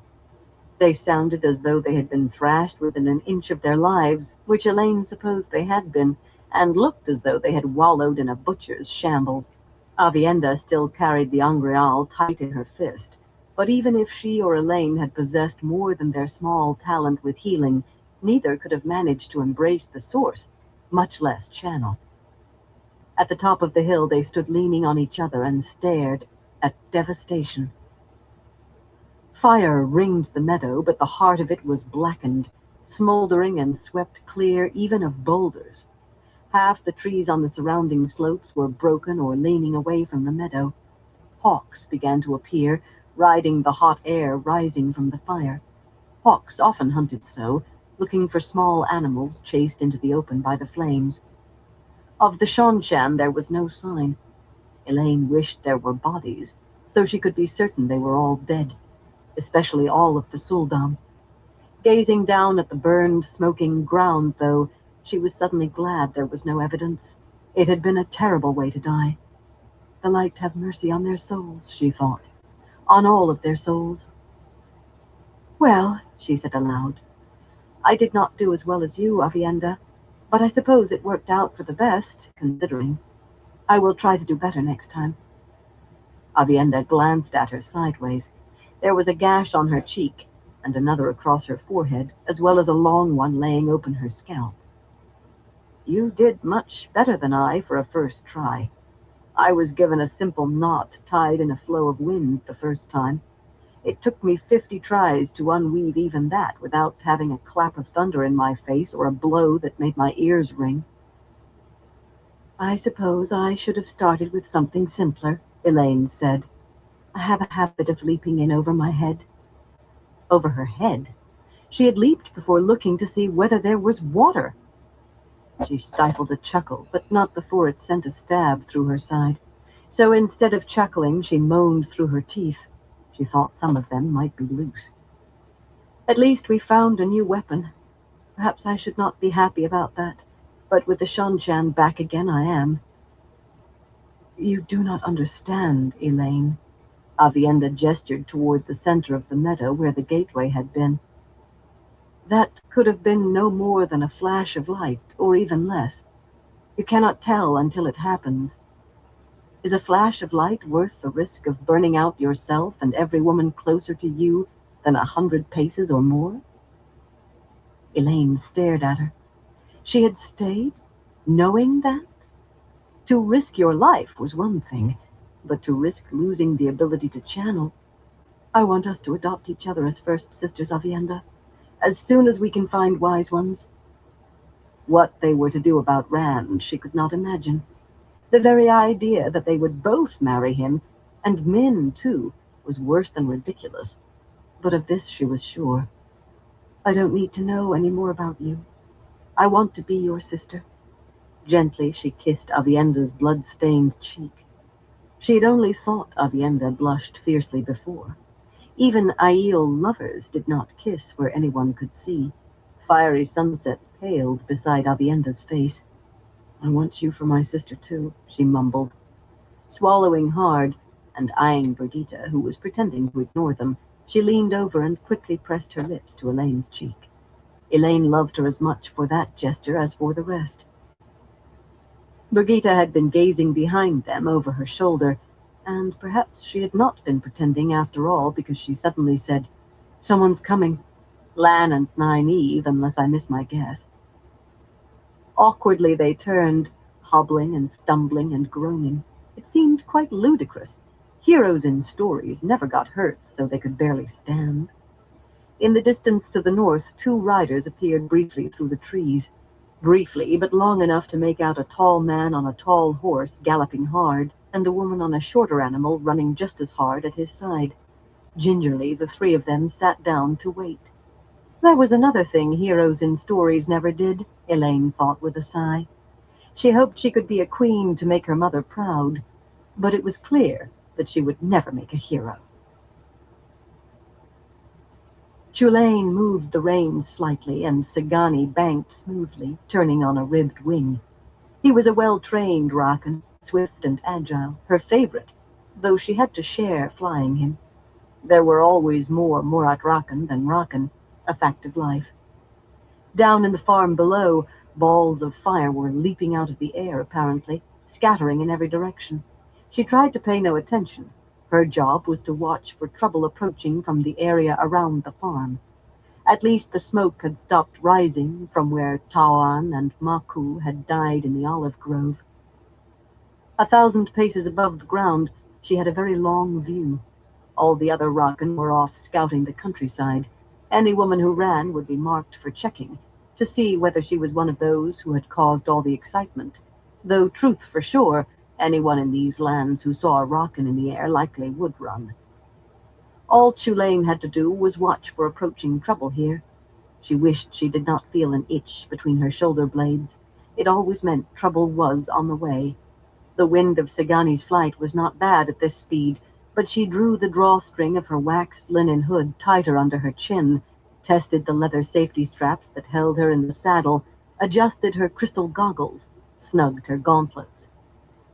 Over 100 fists of heaven were on the ground already, and more importantly, 6 Suldam with Damani and another dozen carrying shoulder bags full of spare Idam.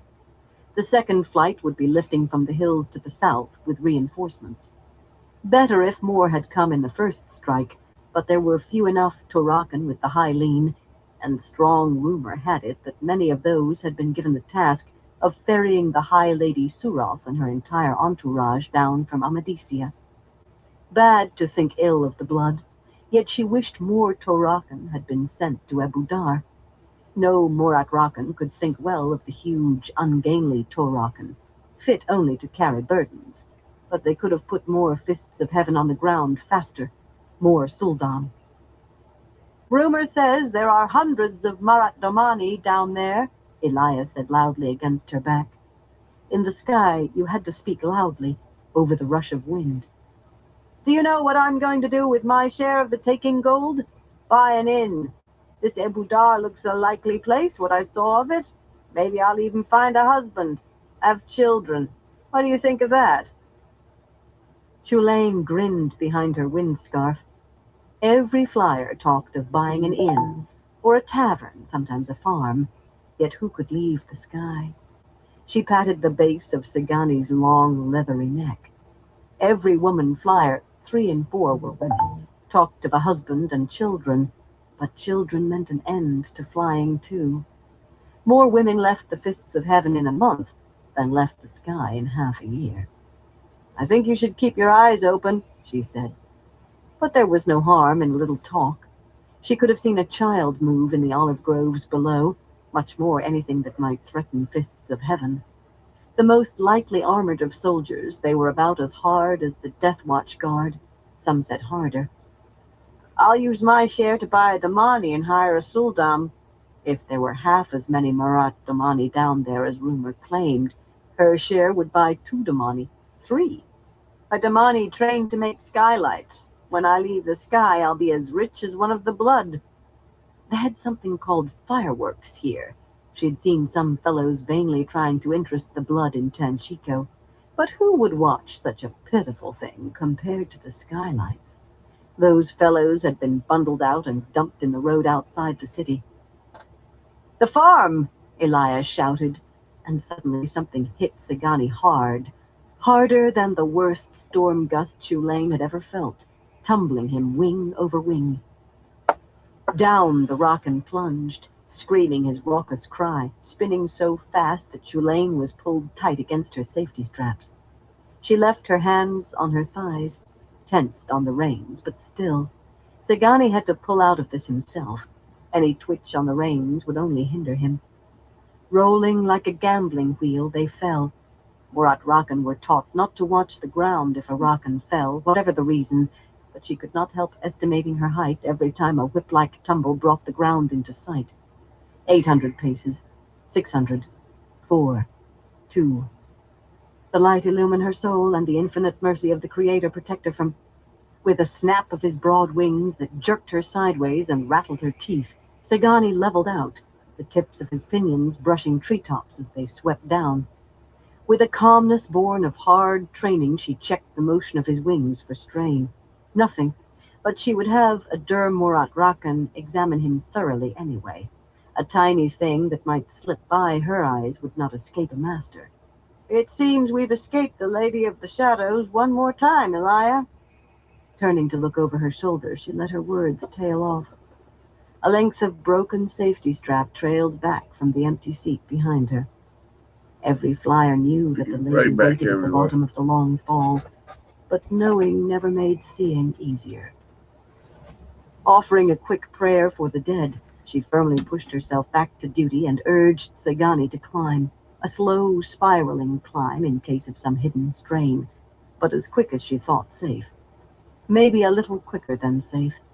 Smoke rising from beyond the knobby hill ahead made her frown, but what she saw as she cleared the crest dried her mouth. Her hands stilled on the reins, and Sagani continued to climb on powerful sweeps of his wings. The farm was gone. Foundations scoured clean of the white buildings that had stood on them, the big structures built into a hillside, smashed heaps of rubble. Gone. Everything was blackened and burned. Fire raged through the undergrowth on the slopes, and made fans 100 paces long into the olive groves and the forest, stretching from the spaces between the hills. Beyond lay broken trees for another 100 or more, all leaning away from the farm. She had never seen anything like it. Nothing could be alive down there. Nothing could have lived through that, whatever it had been. Quickly she came to herself and turned Sagani south. In the distance she could make out Torakan, each one crowded with a dozen Fists of Heaven over this short distance. Fists of Heaven and Suldam, coming too late. She began composing her report in her head. There was certainly no one else to make one. Everyone said this was a land full of Marat Damani waiting to be collared. But with this new weapon, these women who called themselves Aes Sedai were a true danger. Something had to be done about them. Something decisive. Perhaps if the High Lady Suroth was on her way to Ebudar, she would see the need too. Chapter 7. A Goat Pen. The Gildanan sky was cloudless, the forested hills hammered by a fierce morning sun. Even short of midday, the land sweltered. Pines and leatherleaf were yellowing in the drought, and others parents suspected also were evergreens. Not a whisper of air stirred. Sweat dripped down his face, ran into his short beard. His curly hair was matting on his head. He thought he heard thunder somewhere to the west, but he had almost stopped believing it would ever rain again. You hammered the iron that lay on your anvil, instead of daydreaming about working silver. From the vantage of his sparsely treed ridge, he studied the walled town of Bethel through a brass-bound looking-glass. Even his eyes could use help over this distance. It was a good-sized town of slate-roofed buildings with half a dozen tall stone structures that might have been minor nobles' palaces or the homes of well-to-do merchants. He could not make out the scarlet banner hanging limply atop the tallest tower of the largest palace, the only flag in sight, but he knew who it belonged to. Alejandra Maritha Kagarin, Queen of Yeldan, far from her capital in Johanna. The town gates stood open, with a good 20 guards at each, yet no one came out, and the roads he could see were empty, except for a lone rider galloping hard toward Bethel from the north. The soldiers were on edge, shifting pikes or bows at sight of the horseman as though he waved a blood-dripping sword. More soldiers on watch crowded the wall towers or marched the walls between. Plenty of knocked arrows up there, too, and raised crossbows. Plenty of fear. A storm had swept over this part of Gyeldan. It still did. The Prophet's bands created chaos, bandits took advantage, and white cloaks, raiding across the border from Amadisia, might easily strike this far. A few scattered columns of smoke farther south probably marked burning farms. White cloak work or the Prophet's. Bandits seldom bothered with burning, and the other two left little for them in any case. Adding to the jumble, rumor in every village he had passed the last few days said that Amador had fallen to the Prophet or Taraboners, or Aes Sedai, depending on who told the tale. Some claimed Pedron Nile himself was dead in the fighting to defend the city. All in all, reason enough for a queen to be concerned for her own safety. Or the soldiers could be down there because of him. Despite his best efforts, his passage south had hardly gone unnoticed. He scratched his beard, considering. A pity the wolves in the surrounding hills could not tell him anything, but they seldom paid heed to men's doings except to stay clear of them. And since Dumais Wells, he had not felt right in asking any more of them, then he absolutely had to. It might be best, after all, if he rode in alone, with just a few of the Two Rivers men. He often thought Fail could read his mind, usually when he least wanted her to, and she proved it now, heeling her night-black mare Swallow close to his dun. Her narrow-skirted riding dress was nearly as dark as the mare, yet she seemed to be taking the heat better than he. She smelled faintly of herbal soap and clean perspiration, of herself, of determination. Her tilted eyes were very determined, and with her bold nose, she was very much her namesake Falcon. "I would not like to see holes in that fine blue coat, husband," she said softly, for his ears alone. "And those fellows look as if they might just shoot at a group of strange men before asking who they are. Besides, how will you reach Alejandra without announcing your name to the world? This must be done quietly, remember?" She did not say that she should be the one to go, that the gate guards would take a woman alone for a refugee from the Troubles, that she could reach the Queen using her mother's name without exciting too much comment, but she did not need to. He had had all that and more from her every night since entering Gyeldan. He was here in part because of Alejandra's cautious letter to Rand, offering support, allegiance. Her desire for secrecy had been paramount in any case. Perrin doubted that even Aram, sitting his leggy gray a few paces behind them, could have heard a word Fail said, yet before she finished speaking, Verlaine brought her white mare up on his other side, sweat glistening on her cheeks. She also smelled determined, through a cloud of rose perfume. To him it seemed a cloud. For a wonder, her green riding dress showed no more than it had to. Verlaine's two companions stayed back, though Anura, her Aes Sedai advisor, studied him with an unreadable expression from beneath her cap of thin, shoulder-long beaded braids. Not him and the two women at his sides, him in particular. No sweat there. He wished he were close enough to smell the beak-nosed Grey Sister. Unlike the other Aes Sedai, she had made no promises to anyone. For whatever those promises were worth, Lord Gallienne, commander of Berlane's winged guard, seemingly busy examining Bethel through a looking-glass, raised to his one eye, and fiddling with his reins, in a way Perrin had come to know, meant that he was deep in calculations.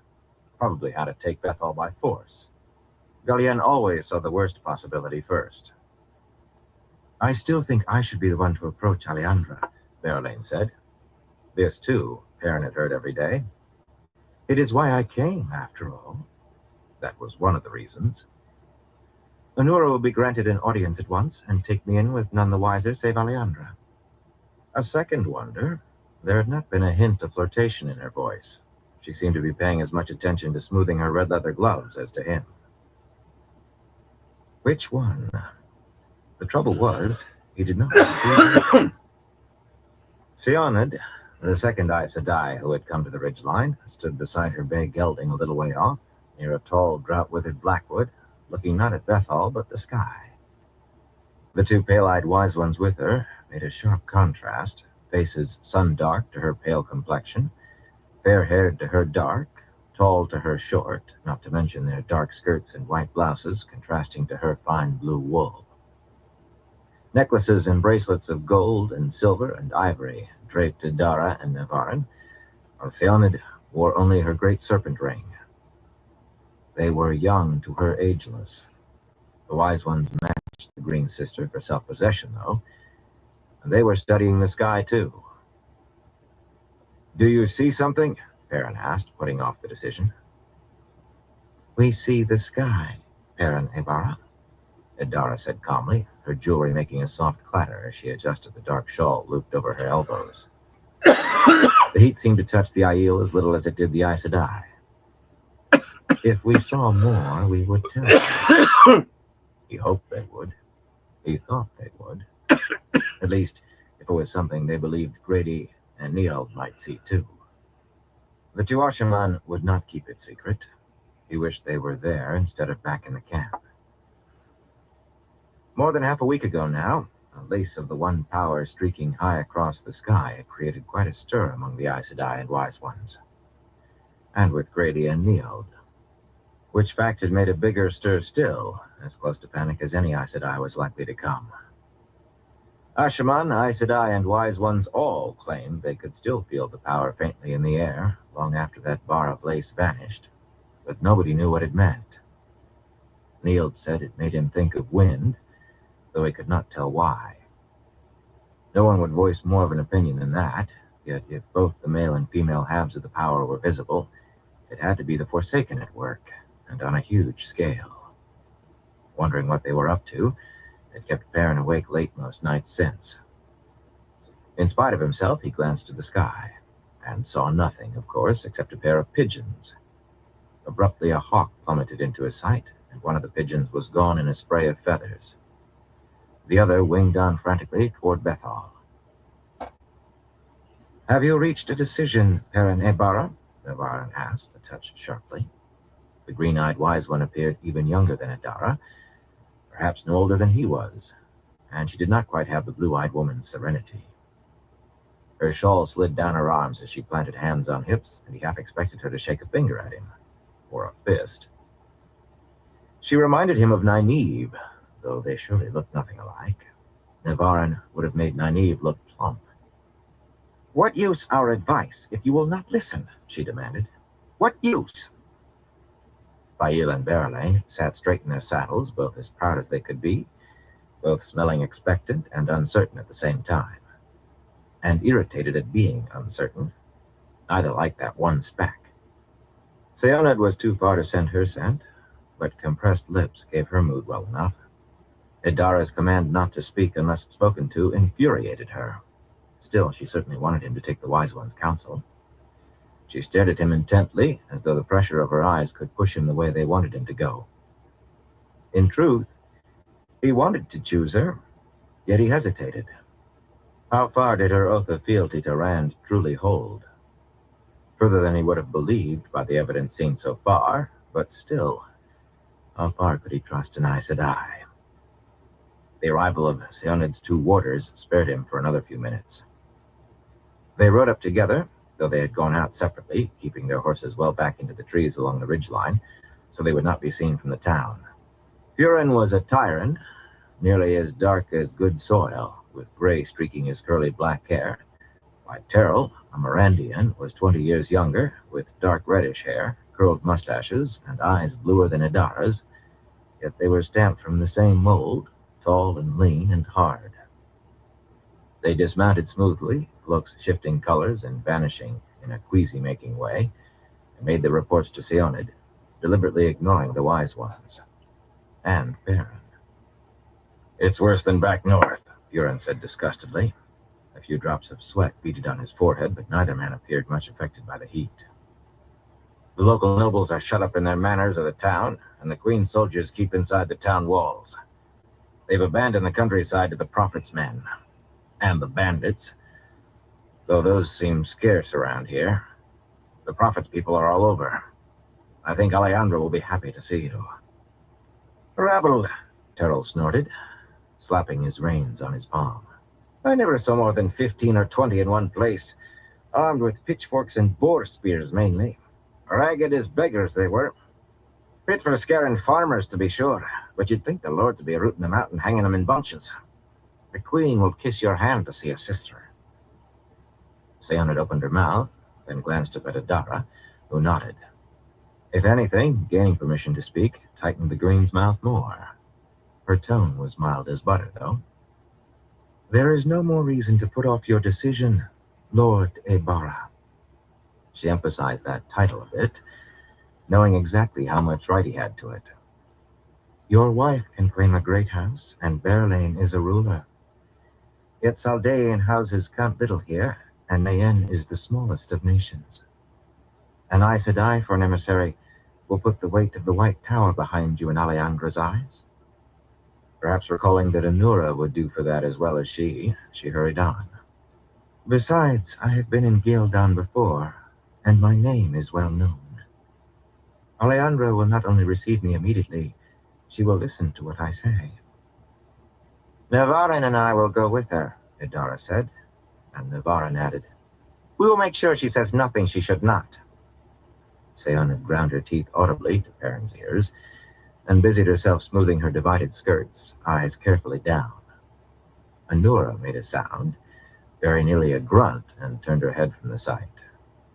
She herself stayed away from the wise ones, and did not like seeing the other sisters with them. Perrin wanted to groan. Sending the Green would lift him off a spike, yet the wise ones trusted Aes Sedai less than he did, and kept Seonid and Nasuri on short leashes. There had been tales about Aiel in the villages recently, too. None of those folk had ever seen an Aiel, but rumors about the Aiel following the Dragon Reborn drifted in the air. Half of Gildan was sure there were Aiel just a day or two away, and each story was stranger and more horrible than the last. Alejandra might be too frightened to let him near her once she saw a pair of Aiel women telling an Aes Sedai when to hop. And Seonid was hopping, however much she ground her teeth. Well, he was not about to risk Fail without more assurance of her greeting than a vaguely worded letter received months ago. That spike dug deeper, right between his shoulder blades, yet he had no choice at all.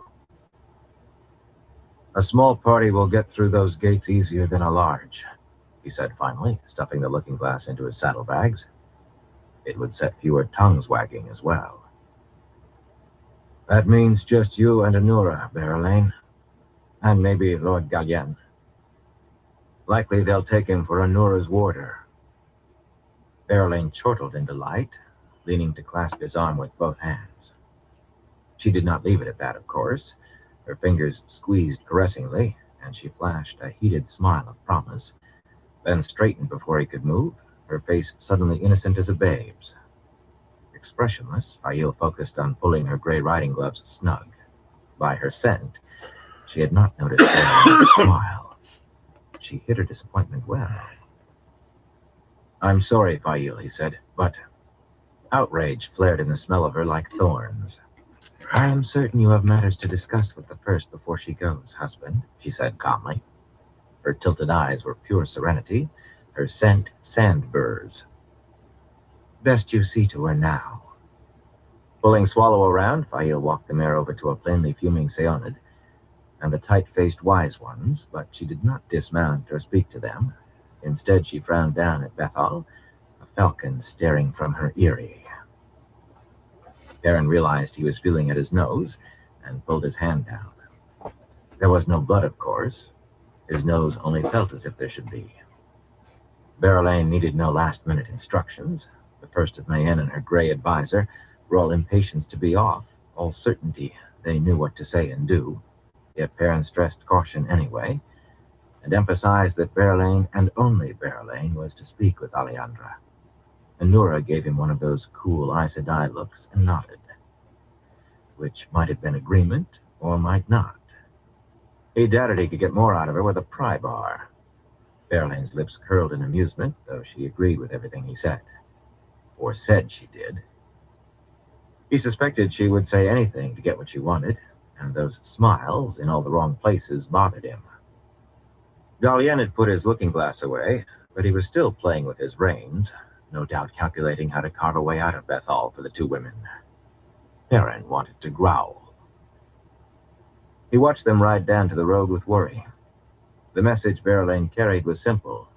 Rand understood Alejandra's caution, but if she wanted his protection, she must be willing to announce support for him openly. That protection would come, soldiers in Ashaman to make it plain to everyone, and even Rand himself if need be, once she agreed to make the announcement. Berylane had no reason to change the message a hair, despite her smiles. He thought they might be another way of flirting. But Anura? Aes Sedai did what they did, and the light alone knew why half the time. He wished he knew some way to reach Alejandra without using a sister or rousing talk. Or risking Fail. The three riders reached the gates with Anura in the lead, and guards quickly raised pikes, lowered bows and crossbows, no doubt as soon as she named herself Aes Sedai. Not many people had the nerve to challenge that particular claim. There was barely a pause before she was leading the way into the town. In fact, the soldiers seemed eager to hurry them through, out of sight of anyone watching from the hills.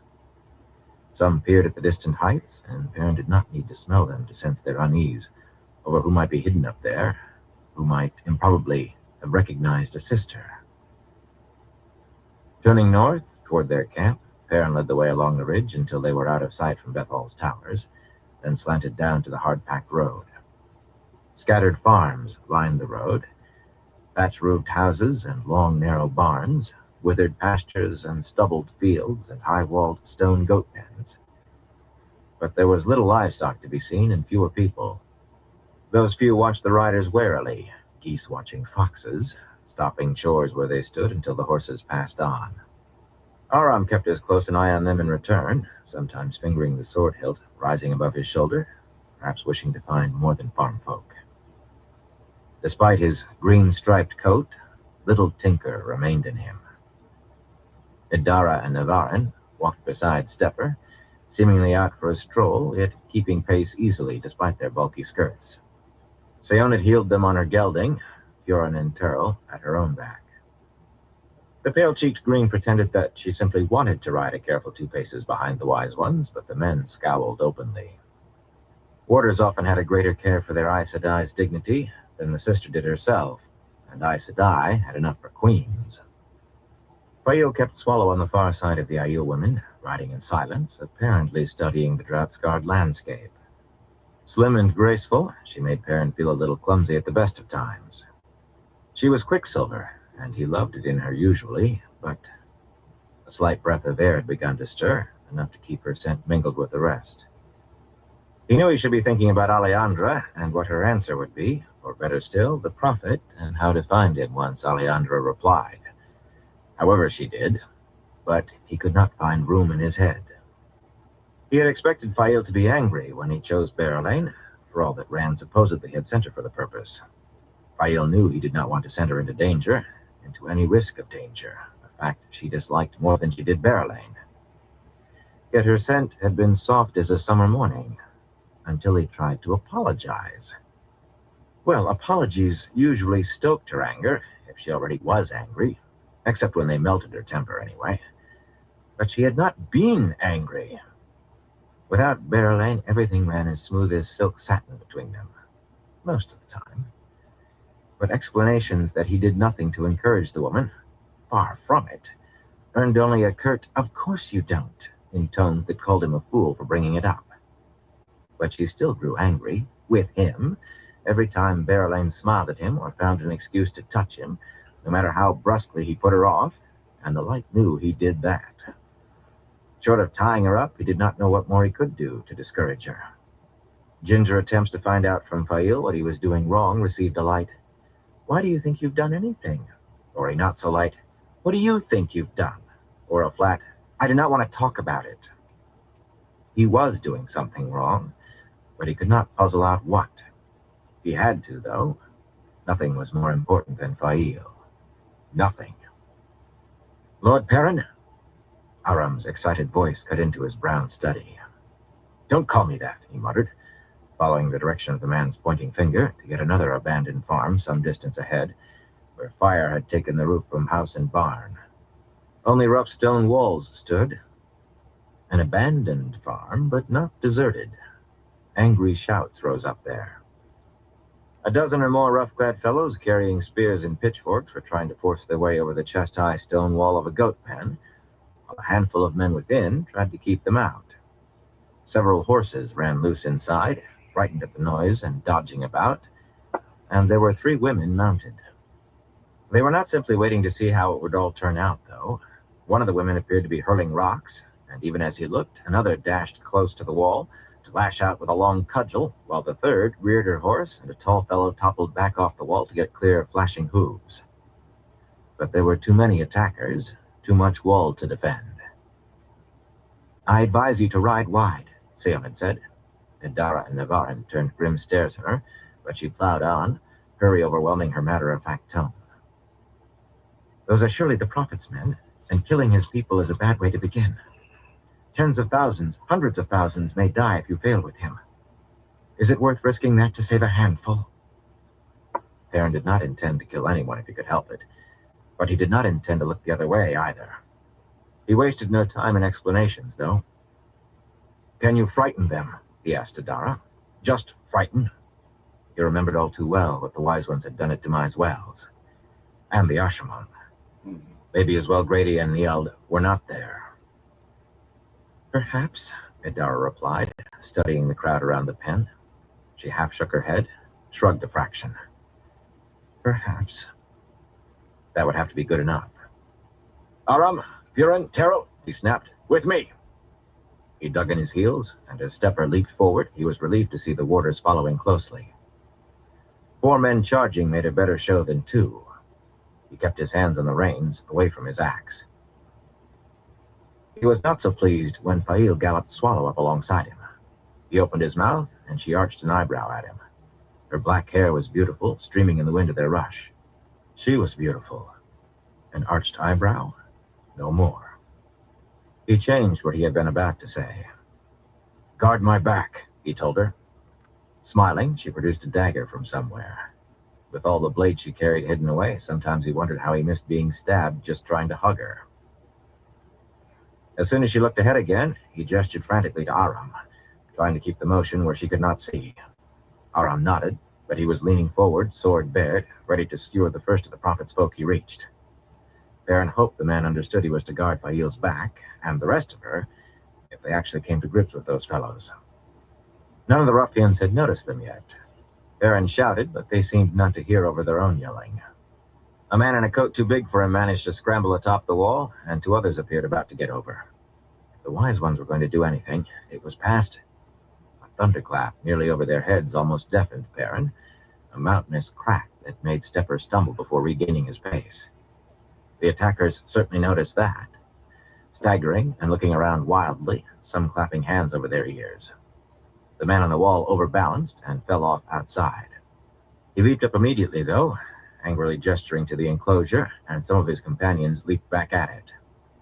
Others saw Perrin then, and pointed, their mouths working, but still no one ran. A few hefted weapons. Suddenly a horizontal wheel of fire appeared above the goat pen, as wide as a man was tall, flinging off sputtering tufts of flame as it spun with a moan that rose and fell, mournful groan to keening wail and back. The rough-clad men broke in every direction like scattering quail. For a moment longer, the man in a too-big coat waved his arms and shouted at them. Then, with one last glance at the fiery wheel, he too darted away. Perrin almost laughed. He would not have to kill anyone, and he would not have to worry about Fail getting a pitchfork through her ribs. Apparently, the people in the pen were as frightened as those outside. One of them, at least. The woman who had reared her horse to the attackers stepped open the gate and kicked her mount to an awkward gallop. Up the road, away from Perrin and the others. "Wait!" Perrin shouted. "We won't harm you!" Whether she heard or not, she kept whipping her reins. A bundle tied behind her saddle bounced wildly. Those men might be running as hard as they could now, but if she went off by herself, even 2 or 3 could do her injury.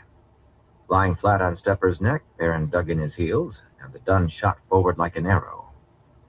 He was a big man, yet Stepper had earned his name for more than prancing feet.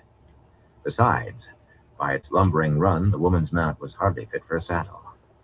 With every stride, Stepper closed the gap, nearer, nearer, until Perrin was able to reach out and seize the other horse's bridle. Up close, her hammer-nosed bay was little better than crowbait, lathered and worn out more than she could account for. He drew both horses to a halt. "Forgive me if I frightened you, mistress," he said. "Truly, I mean you no harm." For the second time that day, an apology did not get the response he expected. Angry blue eyes glared at him from a face surrounded by long red gold curls, a face as regal as any queen's for all that it was plastered with sweat and dust. Her dress was plain wool, travel-stained, and as dusty as her cheeks, but her face was furious as well as queenly. "I do not need," she began in chill tones, trying to jerk her horse free, then cut off as another of the women, white-haired and bony, galloped up on a slab-sided brown mare in worse condition than the bay. They had been riding hard for some time, these folk. The older woman was just as worn and dust-covered as the younger. She alternated between beaming at Perrin and scowling at the woman whose bridle he still held. "Thank you, my lord." Her voice, thin but strong, gave a hitch as she noticed his eyes, but golden yellow eyes on a man slowed her only an instant. Not a woman fazed by much. She still carried the stout stick she had been using for a weapon. "A most timely rescue. Magden, whatever were you thinking? You could have gotten yourself killed. And the rest of us, too. She's a headstrong girl, my lord. Always leaping before she looks. Remember, child, a fool abandons friends and gives up silver for shiny brass. We do thank you, my lord, and Magden will, too, when she comes to her senses." Magden, a good 10 years older than Perrin, could only be called a girl in comparison to the older woman, but despite weary grimaces that matched her scent, frustration tinged with anger, she accepted the tirade, only pulling once more in a half-hearted attempt to free her horse, then giving up. Letting her hands rest on her cantle, she frowned at Perrin accusingly, then blinked. The yellow eyes again. Yet despite that strangeness, she still did not smell afraid. The old woman did, but Perrin did not think it was of him. Another of Magden's companions, an unshaven man mounted on yet another bedraggled horse, this a knob-kneed gray, approached while the old woman was talking, but kept back. He was tall as Perrin, if not nearly so wide, in a travel-worn dark coat with a sword belted over. Like the women, he had a bundle tied on behind his saddle. That tiny breeze swirled to bring Perrin his scent. He was not afraid, he was wary. And if the way he looked at Magden was any guide, it was she he was wary of. Maybe this was not so simple as rescuing travelers from a gang of ruffians after all. "Perhaps you should all come to my camp," Perrin said, finally releasing the bridle. "You'll be safe from brigands there." He half expected Magden to make a break for the nearest tree line, but she turned her horse with his back toward the goat pen. She smelled resigned. Even so, she said, "I thank you for the offer, but we must continue our journey. We will go on, Linny, she added firmly, and the older woman frowned at her so sternly that he wondered whether they were mother and daughter, despite her use of the woman's name. They certainly looked nothing alike. Linny was narrow-faced and parchment-skinned, all sinew, while Magdan might be beautiful under that dust, if a man liked fair hair. Perrin glanced over his shoulder at the man trailing after, a hard-looking fellow in need of a razor. Perhaps he liked fair hair. Perhaps he liked it too much. Men had made trouble for themselves, as well as others, for that reason before this. Ahead, Fail was sitting swallow and peering over the wall of the pen at the people inside. Perhaps one of them had been hurt. Seonid and the wise ones were nowhere in sight. Aran understood, apparently. He was close to Fail, though looking impatiently toward Perrin. The danger was clearly past, though. Before Perrin was halfway to the goat pen, Terrell appeared with a narrow-eyed, stubble-cheeked man stumbling along beside his roan, the collar of his coat gripped in the warder's fist. I thought we should catch one of them, Terrell said with a hard grin. Always best to hear both sides. Whatever you thought you saw, my old daw always said. Perrin was surprised. He had thought Terrell could not think beyond the end of his sword. Even hiked up as it was, the stubble-cheeked fellow's frayed coat was plainly too big for him. Perrin doubted anyone else had been able to see well enough at the distance, but he recognized that thrusting nose, too. This man had been the last to run, and he was not cowed now, either. His sneer took them all in. You're all in deep muck for this, he rasped. We was doing the prophet's bidding, we was. The prophet says if a man bothers a woman as doesn't want him, he dies. This lot was chasing after her. He jerked his chin at Magdan. And she was running hard. The prophet will have your ears for this. He spat for emphasis. That is ridiculous, Magdan announced in a clear voice. These people are my friends. This man completely misunderstood what he saw. Perrin nodded, and if she thought he was agreeing with her, all well and good. But putting what this fellow said alongside what Linny had, not simple at all. Fail and the others joined them, followed by the rest of Magdan's traveling companions, 3 more men, and another woman, all leading worn-down horses with few miles left in them. Not that they had been prime horseflesh in some years, if ever. A finer collection of buck-knees, bow-backs, spavins, and swaybacks Perrin could not recall. As always, his gaze went first to Fail. His nostrils strained for her scent, but Seonid snagged his eyes. Slumped in her saddle, flushing scarlet, she wore a sullen glower, and her face looked odd, her cheeks puffed out and her mouth not quite closed. There was something, a bit of red and blue. Perrin blinked. Unless he was seeing things, she had a wadded-up scarf stuffed into her mouth. Apparently, when wise ones told an apprentice to be quiet, even an Aes Sedai apprentice, they meant it. He was not the only one with sharp eyes. Magdan's mouth fell open when she saw Seonid, and she gave him a long, considering look as if he were responsible for the scarf. So she knew an Aes Sedai on sight, did she? Uncommon for the countrywoman she appeared. She did not sound one, though. Buren, riding behind Seonid, wore a thunderhead for a face, but it was Terrell who made everything even less simple by tossing something to the ground. I found this behind him, he said, where he might have dropped it, running. At first, Perrin did not know what he was looking at. A long loop of rawhide thickly strung with what appeared to be tags of shriveled leather. Then he did know, and his teeth bared in a snarl. The prophet would have our ears, you said. The stubble-cheeked man stopped gaping at Seonid and licked his lips. That was Harry's work, he protested. Harry's a mean one. He likes to keep count, take trophies, and he, Shrugging in his captive coat, he sank in on himself like a cornered dog. You can't tie that to me. The prophet will hang you if you touch me.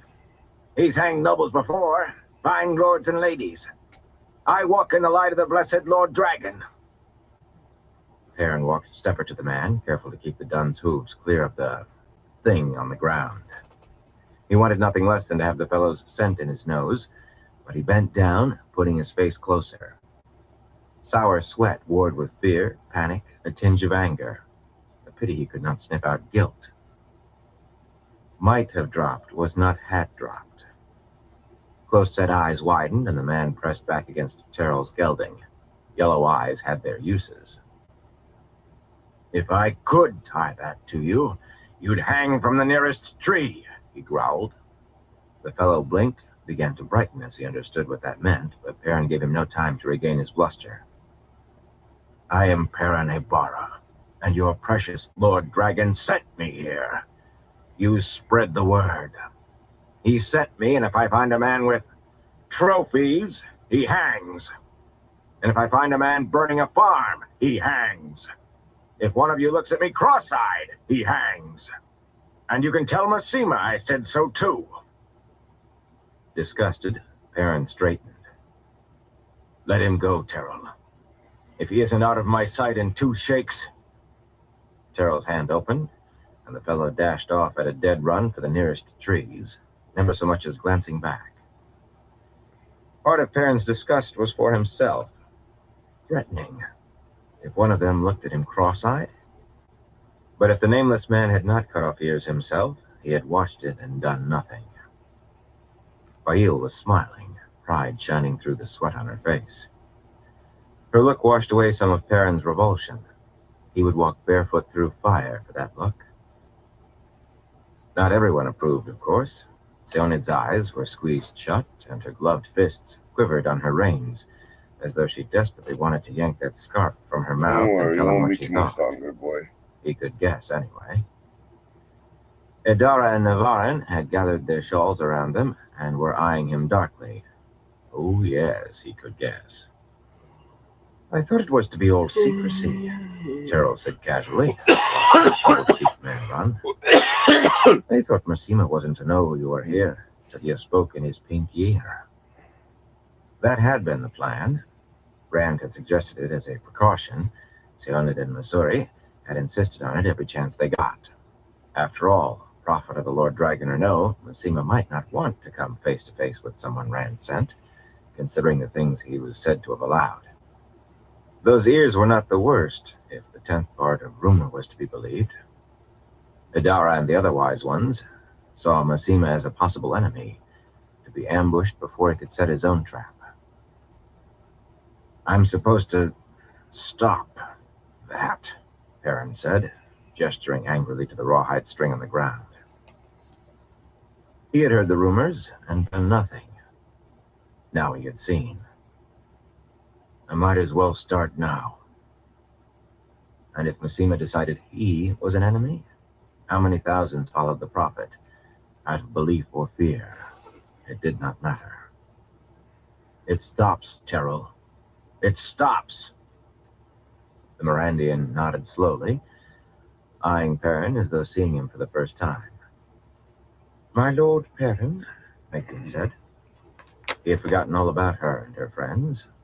The others had gathered with her a little way off, most still afoot. There were 3 men aside from the fellow who had followed Megden, and 2 of those were hiding behind their horses. Linny appeared the wariest of all, eyes focused on him worriedly. She had her horse close to Megden's and seemed ready to seize the bridle herself.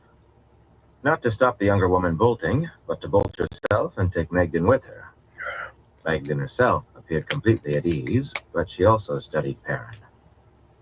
Little wonder, after all that talk of the prophet and the dragon reborn on top of his eyes. Not to mention an Aes Sedai gagged. He expected her to say that they wanted to go now, immediately. But what she said instead was, "We will accept your kind offer. A day or 2 resting might be just the thing." "As you say, Mistress Megden," he said slowly. Masking his surprise was difficult, especially since he had just recognized the 2 men trying to keep their horses between them and him. Taveran work to bring them here? A strange twist in any case. It might be just the thing at that.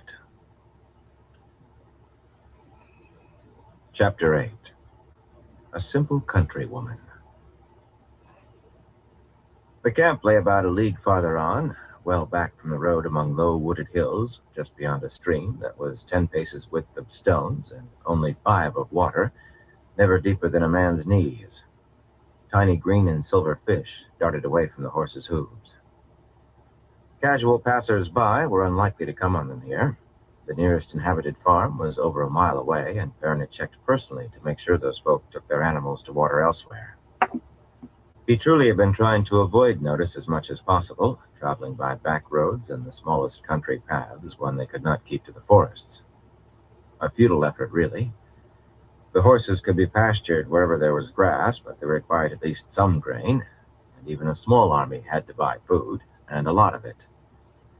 Every man needed 4 pounds a day in flour and beans and meat.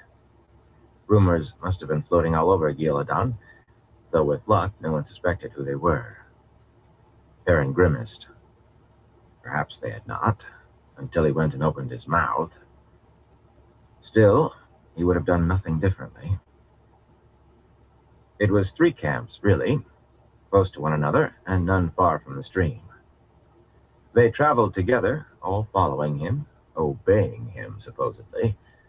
But there were too many personalities involved, and no one was entirely sure the others aimed at the same goal. Some 900 or so winged guards had their cook fires crowded between rows of picketed horses in a broad meadow of trampled brown grass. He tried to close his nose to the mingled smells of horses, sweat, dung, and boiling goat meat, an unpleasant combination on a hot day.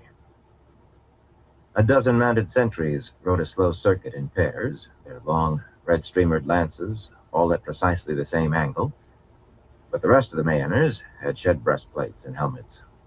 Coatless and often shirtless in the sun, they lay sprawled in their blankets or diced as they waited on the food. Some looked up as Perrin passed, a number straightened from what they were doing to study the additions to his party, but none came running, so the patrols were still out. Small patrols, without lances, who could see without being seen. Well, that was the hope. It had been. A handful of Gaishine moved at various chores among the wise ones, low gray-brown tents on the sparsely wooded crest of the hill above the Mayenners. At this distance, the white-robed figures appeared harmless, eyes downcast and meek. Up close, they would look the same, but most were Shido. The wise ones claimed Gaishine were Gaishine. Perrin did not trust any Shido out of his sight. Off to one side on the slope, beneath a bedraggled sour gum, perhaps a dozen maidens in cotton sore knelt in a circle around Sulin, the toughest of them, despite her white hair. She had sent out scouts too, women who could move as fast afoot as the Mayenners on their horses, and were much more likely to escape unwanted attention. None of the wise ones up there were in the open, but a slender woman stirring a large stew kettle straightened, knuckling her back as she watched Perrin and the others pass. A woman in a green silk riding dress. He could see the glare on Masuri's face. Aes Sedai did not stir kettles, nor perform 20 other tasks the wise ones had her and Seonid doing. Masuri laid it at Rand's feet, but he was not here, and Perrin was. Given half a chance, she would peel his hide for him. Idara and Navarin turned up that way, even in those bulky skirts barely disturbing the layers of dead leaves that carpeted the ground. Seonid followed, her cheeks still bulging around that scar. She twisted in her saddle, peering back at Perrin. If he could have believed in Aes Sedai looking anxious, that was what he would have called her. Riding behind her, Furin and Terrell wore scowls. Masuri saw them coming and hastily bent back to the black kettle, stirring with renewed vigor, trying to make out that she had never stopped. So long as Masuri stayed in the Wise One's charge, Perrin thought he did not have to worry about his hide. The Wise Ones seemed to keep a very short leash. Navarin looked back over her shoulder at him, another of those dark stares he'd been getting from her and Idara, since sending his warning, his threat, by the stubble-cheeked fellow. Perrin exhaled in exasperation. He did not have to worry about his pelt unless the Wise Ones decided they wanted it. Too many personalities, too many goals. Megden rode at Fail's side, seemingly paying no attention to what they passed, but he would not have wagered a split copper on it. Her eyes had widened a hair at sight of the Mayana sentries. She knew what red breastplates and helmets like rimmed pots meant, as surely as she had recognized an Aes Sedai face. Most people would not have known either, especially not folk dressed as she was. She was a mystery, this Megden. For some reason, she seemed vaguely familiar. Linian Talonvor, that was what he had heard Megden call the fellow who had ridden after her. Young Talonvor, though there could not have been more than 4 or 5 years between them, if that, stayed as close behind Megden as possible, with Aram in the way, trying to heal Perrin. So did a little stick of a fellow with a pursed mouth called Bolwer, who seemed to pay less heed to their surroundings than Megden pretended. Even so, Perrin thought Bolwer saw more than she did. He could not say why precisely, but the few times he had caught the bony little man's scent, he had been minded of a wolf testing the air. Strangely, there was no fear in Bolwer, only quickly suppressed ridges of irritation shot through with the quivery smell of impatience.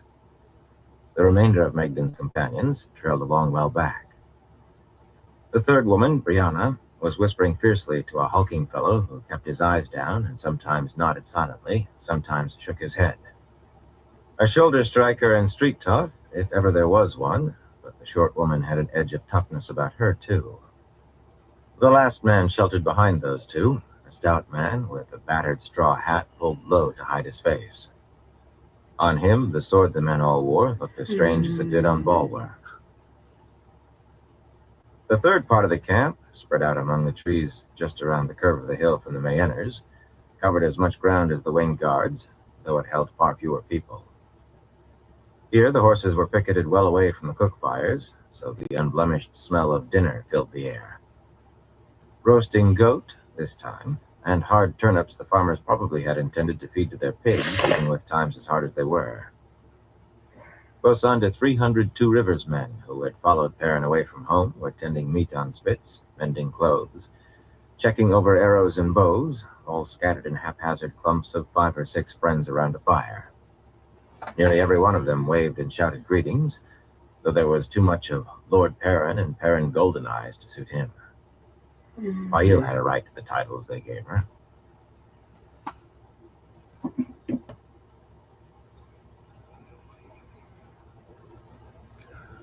All right, everyone. I'm going to call into this live for tonight. But I want to thank everyone for stopping by and everyone who continues to stop by. I definitely appreciate all y'all's support.